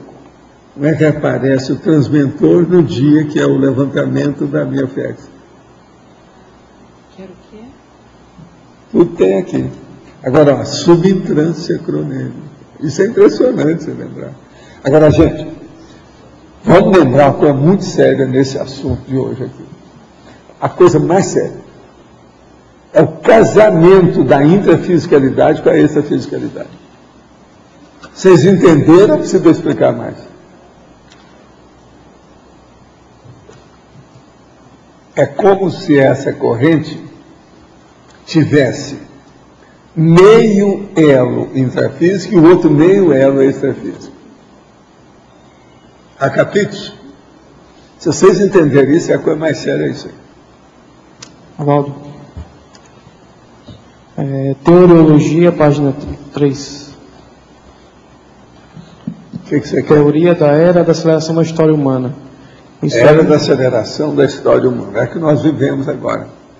Tudo está sendo acelerado. A supercomunicação, etc. A intensidade das atividades das pessoas, etc. Isso também tem a ver com alguma relação assim, que as pessoas, muitas pessoas comentam, né, na própria sociedade, que o dia está passando mais rápido do que em outros períodos. A vida é mais intensa. Nós hoje vivemos a vida mais intensa. É aquilo que eu falo aí nos meus livros. Uma criança de 10 anos hoje, ela tem mais autocognição, autoconhecimento, do que o Galileu quando ele morreu. Toda aquela idade dele equivale hoje a uma pessoa de 10 anos. A criança tem muito mais noção das coisas, está muito mais informada. É a chamada supercomunicação da globalização. Ainda há pouco o senhor estava falando nesse colégio invisível que o senhor é. Qual seria o nome desse colégio invisível, professor? Qual é a ciência? Aqui é o colégio invisível do tertuliano, ou da tertúlia, ou das tertúlias. Para mim, escuta, o colégio invisível é aquele que você conversa com o povo que faz pesquisa antes de publicar, por exemplo, só para ter uma ideia. É justamente o que acontece comigo. Antes de eu fazer o verbete, eu venho aqui, mostro tudo, como é que é. Hoje, por exemplo, mesmo eu tenho um, se você quiser eu falo aqui, ó, eu comecei a redigir. Autoficção. Esse é terrível, a pessoa pensar. Ficção. Ficção, não é ficção, não. Fic, é com 2 Cs. Ficção. Então, o que é a autoficção? É um processo nosográfico, é o autodevaneio, o autoonirismo, a autofantasia, a autofarsa, a automistificação, a autoilusão, a automentira, a autoirrealidade, a autoembromação, a autoburla. Está claro? Não preciso explicar mais. Agora veja, o que é que entra nisso? O que vocês têm para me falar? Pode me ajudar, vamos fazer o verbete, eu só dei ali o nome para a gente estudar. Agora, autoficção. Eu que vivo combatendo ficção. Outra coisa, o povo fica danado da vida, igual o cara que está falando da religião aí, defendendo. Religião para mim é ficção. A Bíblia para mim é ficção.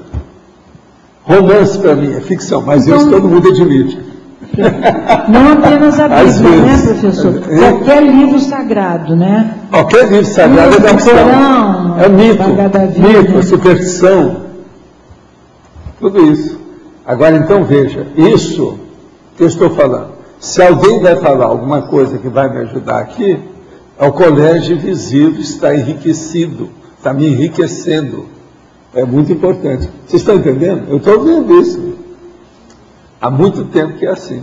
Agora, todo intelectual que escreve, que se transforma em escritor, a tendência dele é escutar os seus pares. Está claro? Está claro? Agora, o melhor da história, vocês são os meus pares. Entraria aí autopsicodrama também? Esse psicodrama existencial ou não? Também entra, isso aí faz parte do colégio invisível. É o estrionismo. Faz parte. Professor, mais uma pergunta aqui. Na estrangeirismologia, o senhor coloca o full time da interassistencialidade. Acho que o senhor respondeu um pouco isso aí quando o senhor falou que o mais sério é o casamento da intrafisicalidade com a extrafisicalidade. Pois é. Seria por aí mesmo? É por aí. Agora, aqui é a síntese do negócio. O full time da interassistencialidade. porque você conjuga tão bem essa subintrância cronêmica. Veja só, o dia tem 24 horas. Eu uso de 12 a 14 horas para estar elaborando algum pensamento. O que eu mexo mais no dia todo não são as pessoas, são as palavras. O que eu mexo mais é com palavras. Pode prestar atenção, eu já falei isso aqui há muitos anos, quando nós começamos. Para o povo dar valor para as palavras, etc. Como a gente poderia usar mais diretamente a técnica ou a sistemática da subintrância cronêmica para a interassistencialidade? Como tirar o máximo disso na interassistencialidade? É ver as inter-relações do povo que você assiste. Eu já faço isso há muitos anos. Por exemplo, eu fui pesquisar, no meio dessas dezenas de pessoas que eu fiz evocação, vendo as fotos de ontem para hoje, eu fui ver por que aquelas 3 apareceram.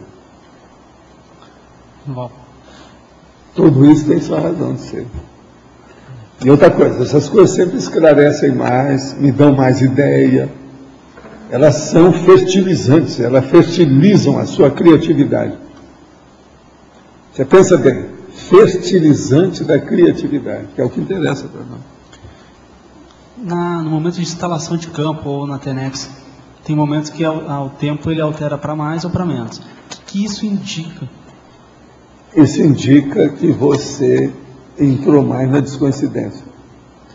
Quando a alteração é muito grande, é porque você está descoincidido. Quando dá a sensação de que o tempo é mais longo. Pois é. Não interessa, mais curto ou mais longo. É porque teve alguma coisa de descoincidência. Então, alteração... Observa a lógica disso e veja depois nos fatos. Mas eu queria entender assim, isso eu entendi, que é a parte de que da alteração de tempo indica descoincidência. Agora, a questão de demorar mais ou de demorar interessa, mais, é a sua sensação, não interessa. Não tira isso fora que é a mesma coisa que você está falando. Tem que olhar aí dentro. Fala aí o que você quer. Queria saber o que mais ajuda nessa aproximação da intrafisicalidade com a extrafisicalidade no dia a dia. É a manutenção da serenidade da pessoa. Por isso que o serenão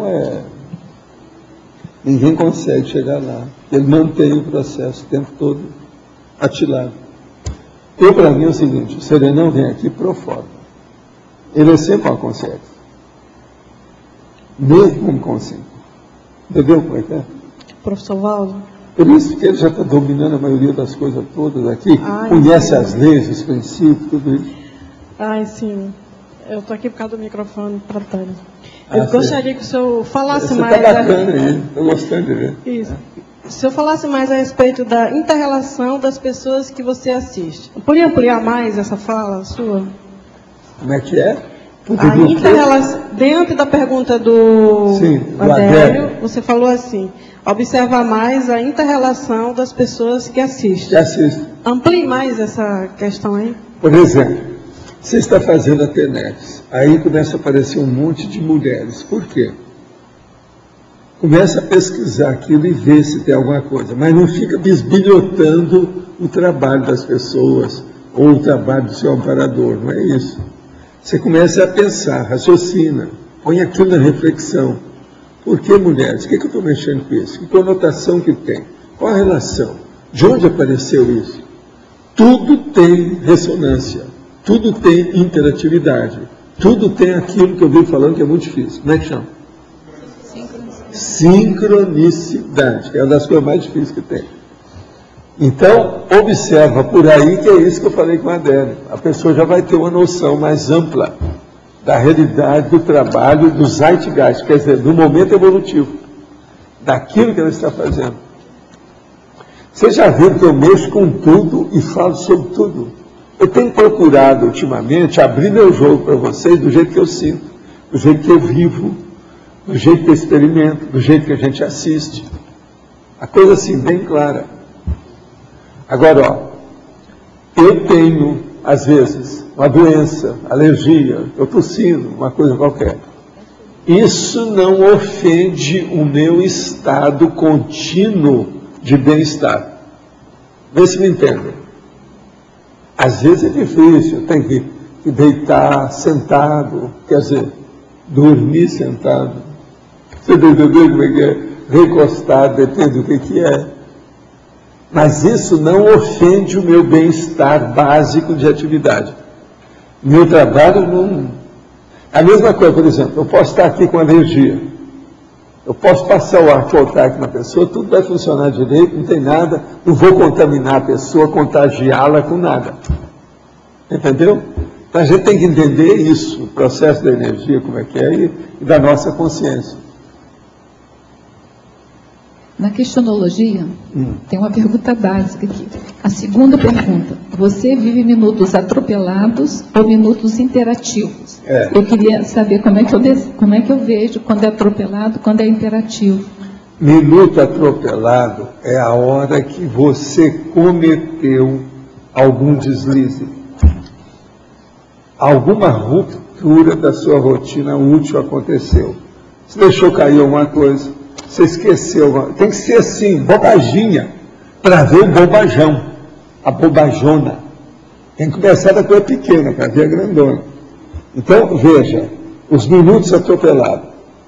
Às vezes você estava um pouco irritada a fazer isso. Isso aí não está bem. Você não pode ter irritação. A irritabilidade não entra em nada disso que eu tenho falado aqui para vocês. Não pode ter. Você já me viu muito irritado com alguma coisa? Eu sou veemente, isso é uma coisa. Isso é uma coisa. Mas não quer dizer que eu seja irritado. Vamos entender bem isso. Então, por exemplo, a irritação é uma das coisas que faz mais atropelamento, trabalho e diminui para as pessoas. Então a pessoa deixou, foi levando as coisas, arrastou o negócio, caiu tudo, quebrou o sócio, tudo. Fez a outra, mas isso assim, 2, 3 vezes, isso são minutos atropelados. Uma coisa ou outra, isso é natural que caia, isso faz parte do serviço. Mas vamos supor que aquilo aconteceu 3 vezes em seguida, em meia hora, tem alguma coisa errada. Está batendo pino, tem boi na linha, é aquilo que eu falo. Entendeu? Agora, os minutos interativos são aqueles que não chamam atenção. Que o serviço apareceu em silêncio, com tranquilidade, uma pacificação total, dentro de período de trégua, entre guerras. Você sabe o período entre guerras? Então, é a pacificação, não tem nada. Eu, por exemplo, eu estou sempre vivendo entre guerras. Porque está cheio de guerra, de todo lado, mas não comigo. Vocês estão entendendo bem como é que é? Agora aqui, percebo minha energia muito forte, até trava computador, quebro coisas. Ixi, como posso transformar ou bloquear minha energia para que não seja usada contra mim? Ou, se minha energia é tão forte assim, como posso usá-la para transformar meu EV? Sei que depende de mim, ainda bem, já sabe alguma coisa. Percebo que tem capacidade de autocura, de atração, de incorporação, que só não sei como administrar tudo isso. Olha, o processo seu, você tem que estudar, é ectoplastia. Você deve ser ectoplástico. Tem que começar a ver os efeitos físicos e começar a lembrar e a dar valor para isso, levar isso a sério. Porque muita coisa pode ocorrer. Porque assim é que começam os acidentes de percurso. Começa pelas pequeninas coisas, é aquilo que eu falei, a bobaginha. Agora depois aparece a bobajona. Então é preciso evitar isso aí. Agora, você já sabe que depende de você, porque colocou aqui em letra grande o nome, sei que depende de mim, tá? A pessoa está sabendo. Então o problema todo é esse. Agora, para isso, a primeira coisa seria bom fazer a técnica das 5 horas de reflexão.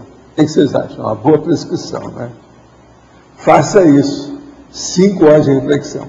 Se durante a reflexão você tiver que xingar alguém, porque às vezes você está um pouco desesperada, lembra de mim.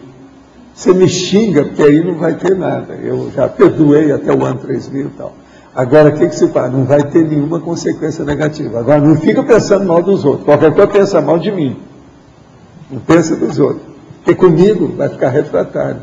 Vem e volta. Tangencia, mas não entra. Agora, se pensar no outro, aquilo vai piorar a sua reflexão. Iniciei a TENEPS esse ano, porém minha filha de 2 anos e 3 meses fica comigo em minha residência todo final de semana.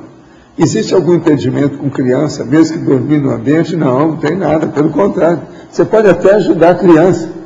E a energia da criança, que traz alegria para a família, ajuda a TENEP. Estou falando sem nenhum extremismo, não. Estou falando naturalmente mesmo. Que é isso, criança é bacana. Falo aqui na Culturologia, na página 4. Sim. Escreve aí, a cultura da utilidade do tempo. A cultura da utilidade do tempo. É essa que nós estamos tentando aqui expor. Para a gente... Time is money. Mas isso não é pouco. Time is evolution. Time is cosmoetic. Time é... O que mais? É muita coisa. É assistência lá. Time é assistential. O que você acha? Tá certo? Tá certo. Escuta, você não vai falar nada, que você está rindo aí o tempo todo, ela não falou nada. É isso? Pronto. Aqui no ar. Sim. Na página 3, polinomiologia. O polinômio cronológico, eventos, datas, nomes e números. Podia falar um pouquinho disso? Sim. Ele é o cronológico, quer dizer, o processo é de tempo. Então é da cronêmica. Os eventos são os acontecimentos que ocorrem aí na história. Agora, logo em seguida, vem o processo das datas. São as datações. Quer dizer, o processo das efemérides. Depois vem os nomes e depois os números. Os números, no fim, às vezes, são muito importantes, divide o negócio, uma ciência. Qual que é a ciência? Não é matemática, não. Não estatística. Lembrou? Então, o processo de estatística, divide o problema de eventos, às vezes é muito importante, divide o processo da cronologia. Então, você veja, cronológico, evento tem que ter uma cronologia. Quando é que ela começa, quando é que ela acaba? As datas já é da cronologia. Os nomes fazem parte. Como é que você vai ter uma cronologia sem nome? Tem que dar nome aos bois, aos fatos, aos objetos, aos acontecimentos. E números, é o processo da estatística. Tem que fazer o levantamento disso, como é que foi. Houve um evento, vai repetir o evento? Que o evento seja particular, só seu. Você vai repetir esse evento? Então, veja, isso está dentro do processo da subinstância. Esse processo tem a ver com aquela inter-relação que você estava falando, das pessoas, de analisar o que tem, os padrões, sim, etc. Entra tudo isso. Agora, ó, esses 4 exemplos aqui, evento, data, nome, números, isso é bom vocês pôr esse polinômio no trabalho de vocês. Se vocês não usam isso, começa a usar, que só vai enriquecer. E outra coisa, ele cria aquilo que eu estava falando antes, a fertilização da criatividade. Porque são doenças, num determinado aspecto, uma fímbria, sabe como é que é? Um lado, um flanco, que você não chegou a acessar, você não abordou. Então, às vezes vai haver uma clivagem para um viés novo. Aquilo que nós chamamos de vertente nova. Abriu o caminho. Tudo por aí. É importante. Professor Paulo, sim. Página 3, efeitologia. Os efeitos reciprocamente enriquecedores do entrelaçamento de fluxos ideativos multitemáticos. Isso aqui é seríssimo. Sim. Então veja, quando você mexe com várias ideias simultâneas e que são diferentes, mas que você está tentando agregar, isso cria um efeito de cosmovisão que enriquece por causa do entrelaçamento.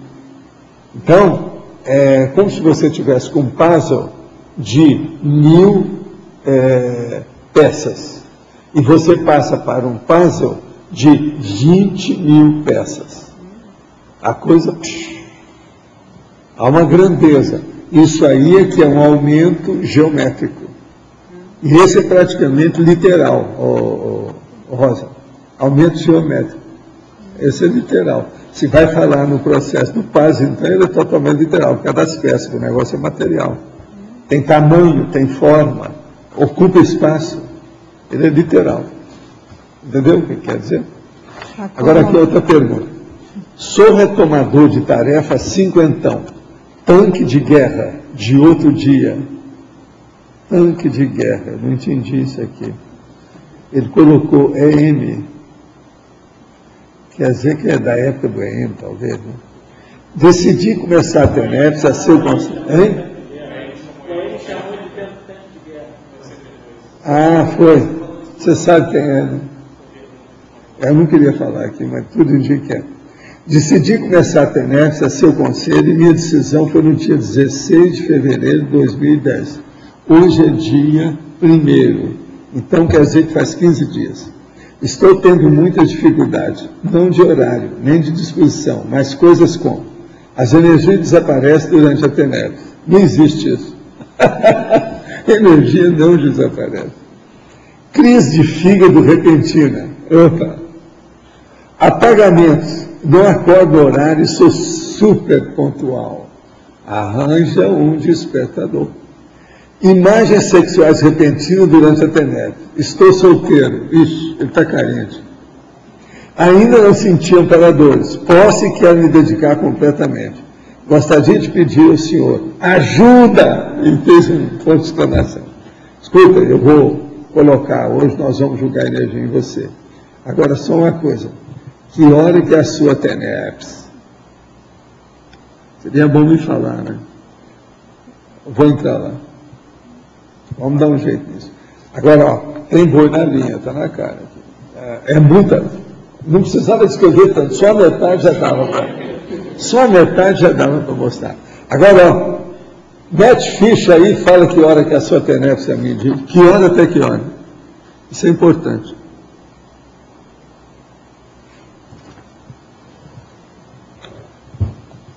Já mandaram para mim que é que foi eleito hoje a eleição.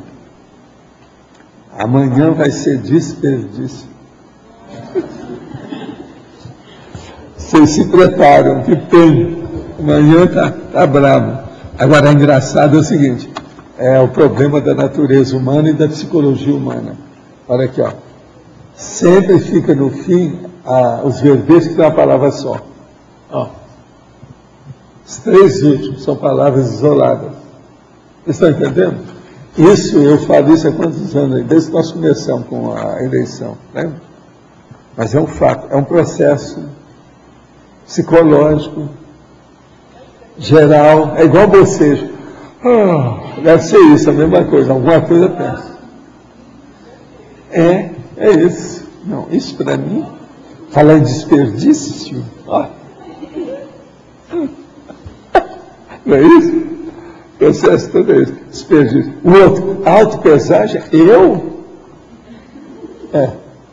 Você, por exemplo, a Lud, autopesagem?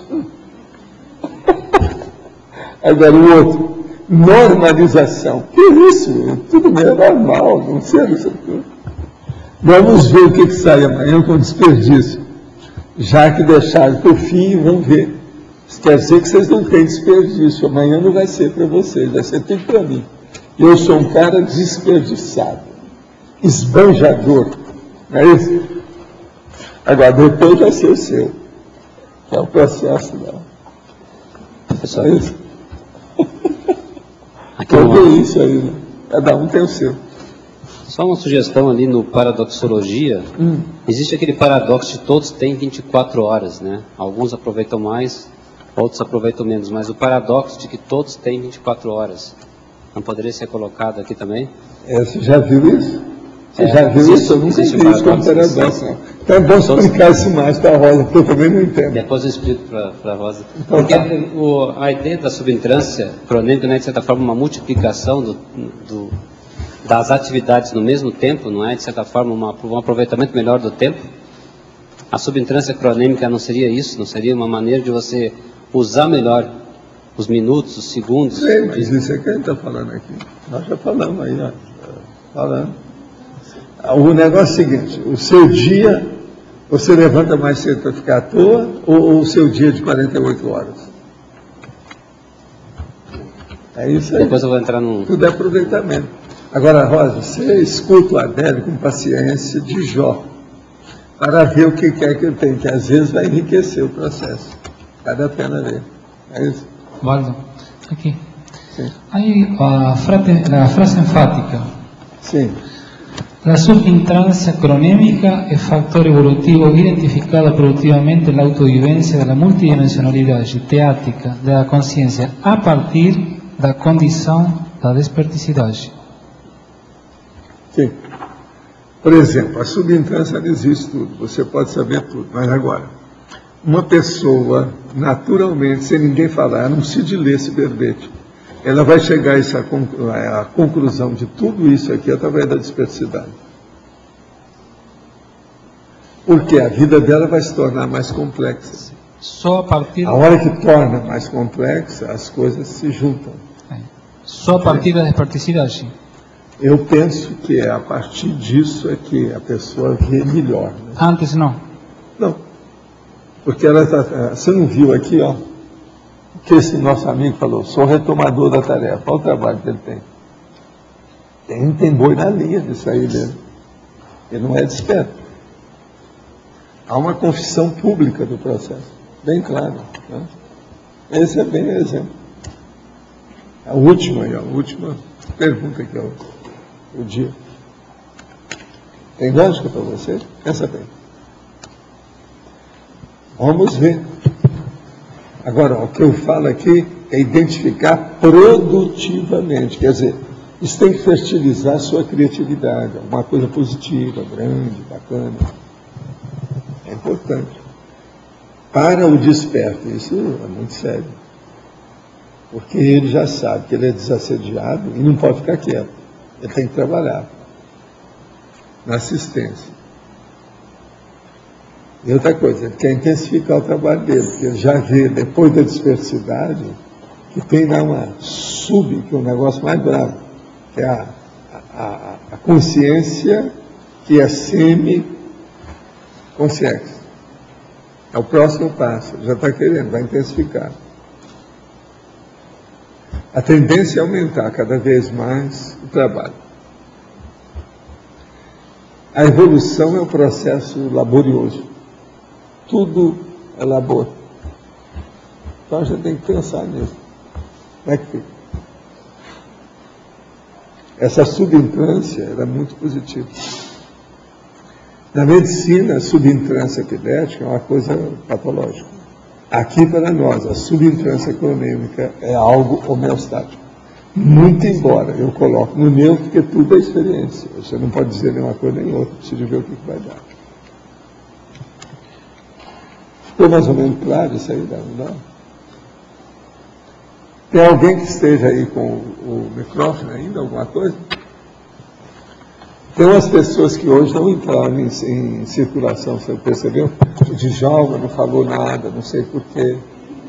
Está tão quieto lá. Não, mas foi muito pouco. Não é o seu nível, você acha que foi o nível dele? Não.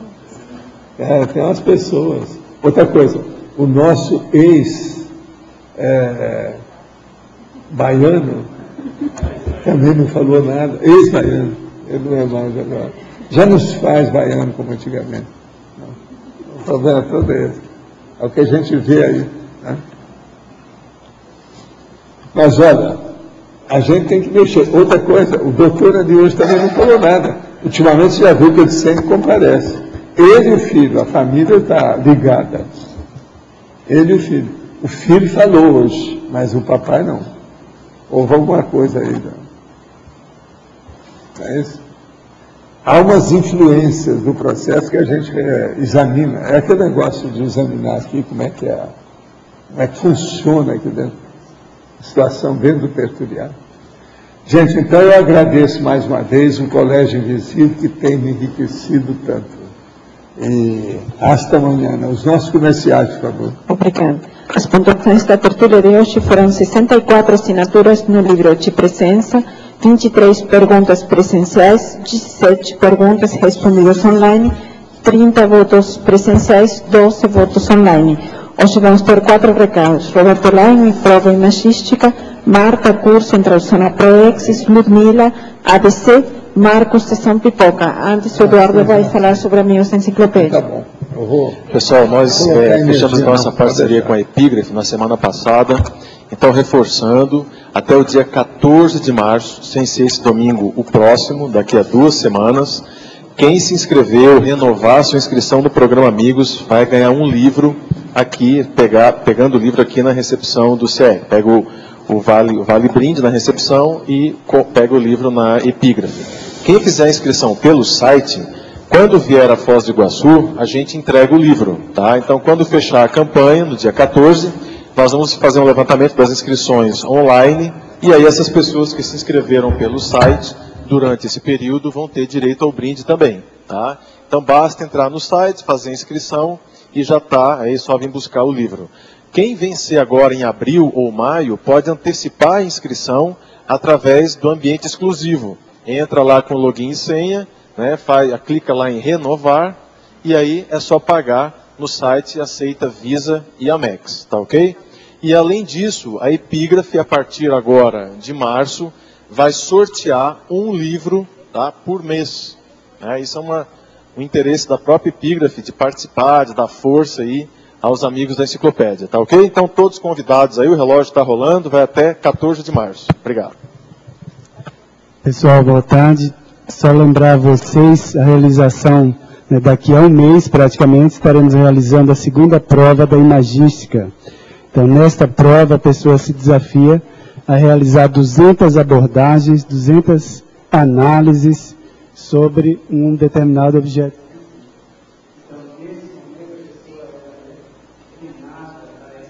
Vamos dizer assim, exaurida toda a sua capacidade de análise, síntese de associação de ideias.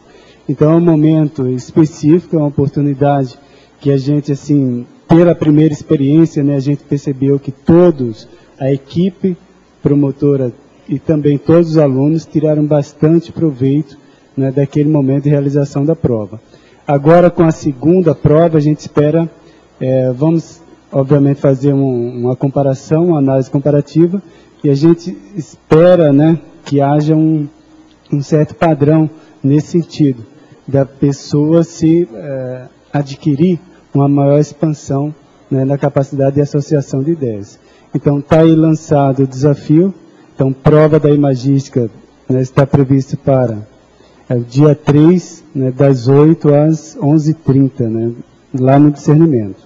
E associado, o evento associado à prova será a oficina de quadrinhos, que vai trabalhar a questão da imagística também, a imagética mais especificamente, e o curso de criatividade e quadrinologia a ser realizado pelo professor Val no dia 4.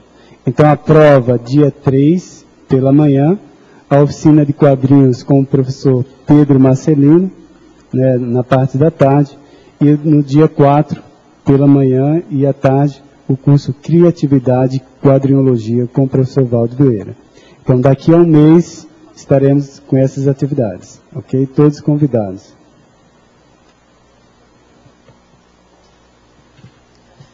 Boa tarde a todos. O convite em nome da Apex, que nos dias 20 e 21 de março, estará ministrando o curso Introdução à Programação Existencial. Esse curso, ele está programado especialmente para quem está ingressando na Conscienciologia, para quem está retomando as tarefas. Então, esse é o nosso público de interesse. Porém, todas as pessoas interessadas podem também participar, porque tem uma taxa simbólica. É um preço, assim, muito irrisório.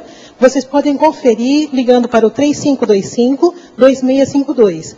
Dentre os objetivos do curso, nós temos apresentar os conceitos básicos sobre a programação existencial. O segundo objetivo, estimular os alunos para a realização do propósito de vida. E o terceiro, favorecer a compreensão da meta existencial segundo a Conscienciologia. Então, repetindo o telefone, 3525-2652. Obrigada a todos. Boa tarde. A ABC, Associação Beneficente da Cognópolis, convida para sua inauguração no primeiro dia da intercooperação entre homens e mulheres, com eventos diversos, tais como workshops de jardinagem, automaquiagem, cabelo para o dia a dia e estilística pessoal. com o objetivo de arrecadar donativos para 2 instituições beneficentes de Foz do Iguaçu. A Casa Abrigo, que abriga mulheres e crianças vítimas de violência doméstica, e a Casa Lar, que abriga órfãos com deficiências diversas. O evento irá realizar-se no dia 20 de março de 2010, com o início das atividades às 9 horas da manhã, no auditório do Discernimento. Quem quiser mais informações, entrar em contato ou com a Sirlene Couto ou a Viviane Fernandes, ou pelo e-mail abccognopolis@yahoo.com.br. Obrigada. Gente, é para divulgar antecipadamente de novo a sessão pipoca. A gente está divulgando com bastante antecedência para que ninguém perca os filmes, né, que estão todos bem fresquinhos, né? O Valdo me passou 2 filmes nessas últimas 2 semanas. A gente vai passar o Ágora, vai pôr em votação o A Onda, né, que também é um filme de 2009 também. Então, é domingo que vem, tá, às 8 da noite, no Discernimento, R$5. Esse filme é muito bom, eu vi outro dia. Eu não sou muito entendido de filmes, mas é muito bacana. Fala de vários assuntos aqui da Conscienciologia, tipo direito feminino, ver pornologia, fala de megafraternismo, de religião versus ciência, de uma série de coisas, tá? Então, a gente espera por vocês, eu vou divulgando todo dia, mas vamos se organizar, que é muito legal, tá? Até domingo. O verbete eleito para amanhã é desperdício, ganhou com 19 votos e especialidade ecologia. Obrigada e boa tarde a todos.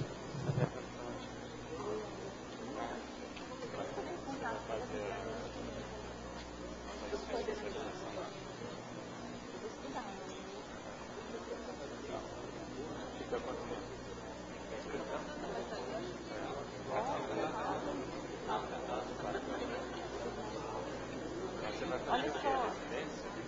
Depois eu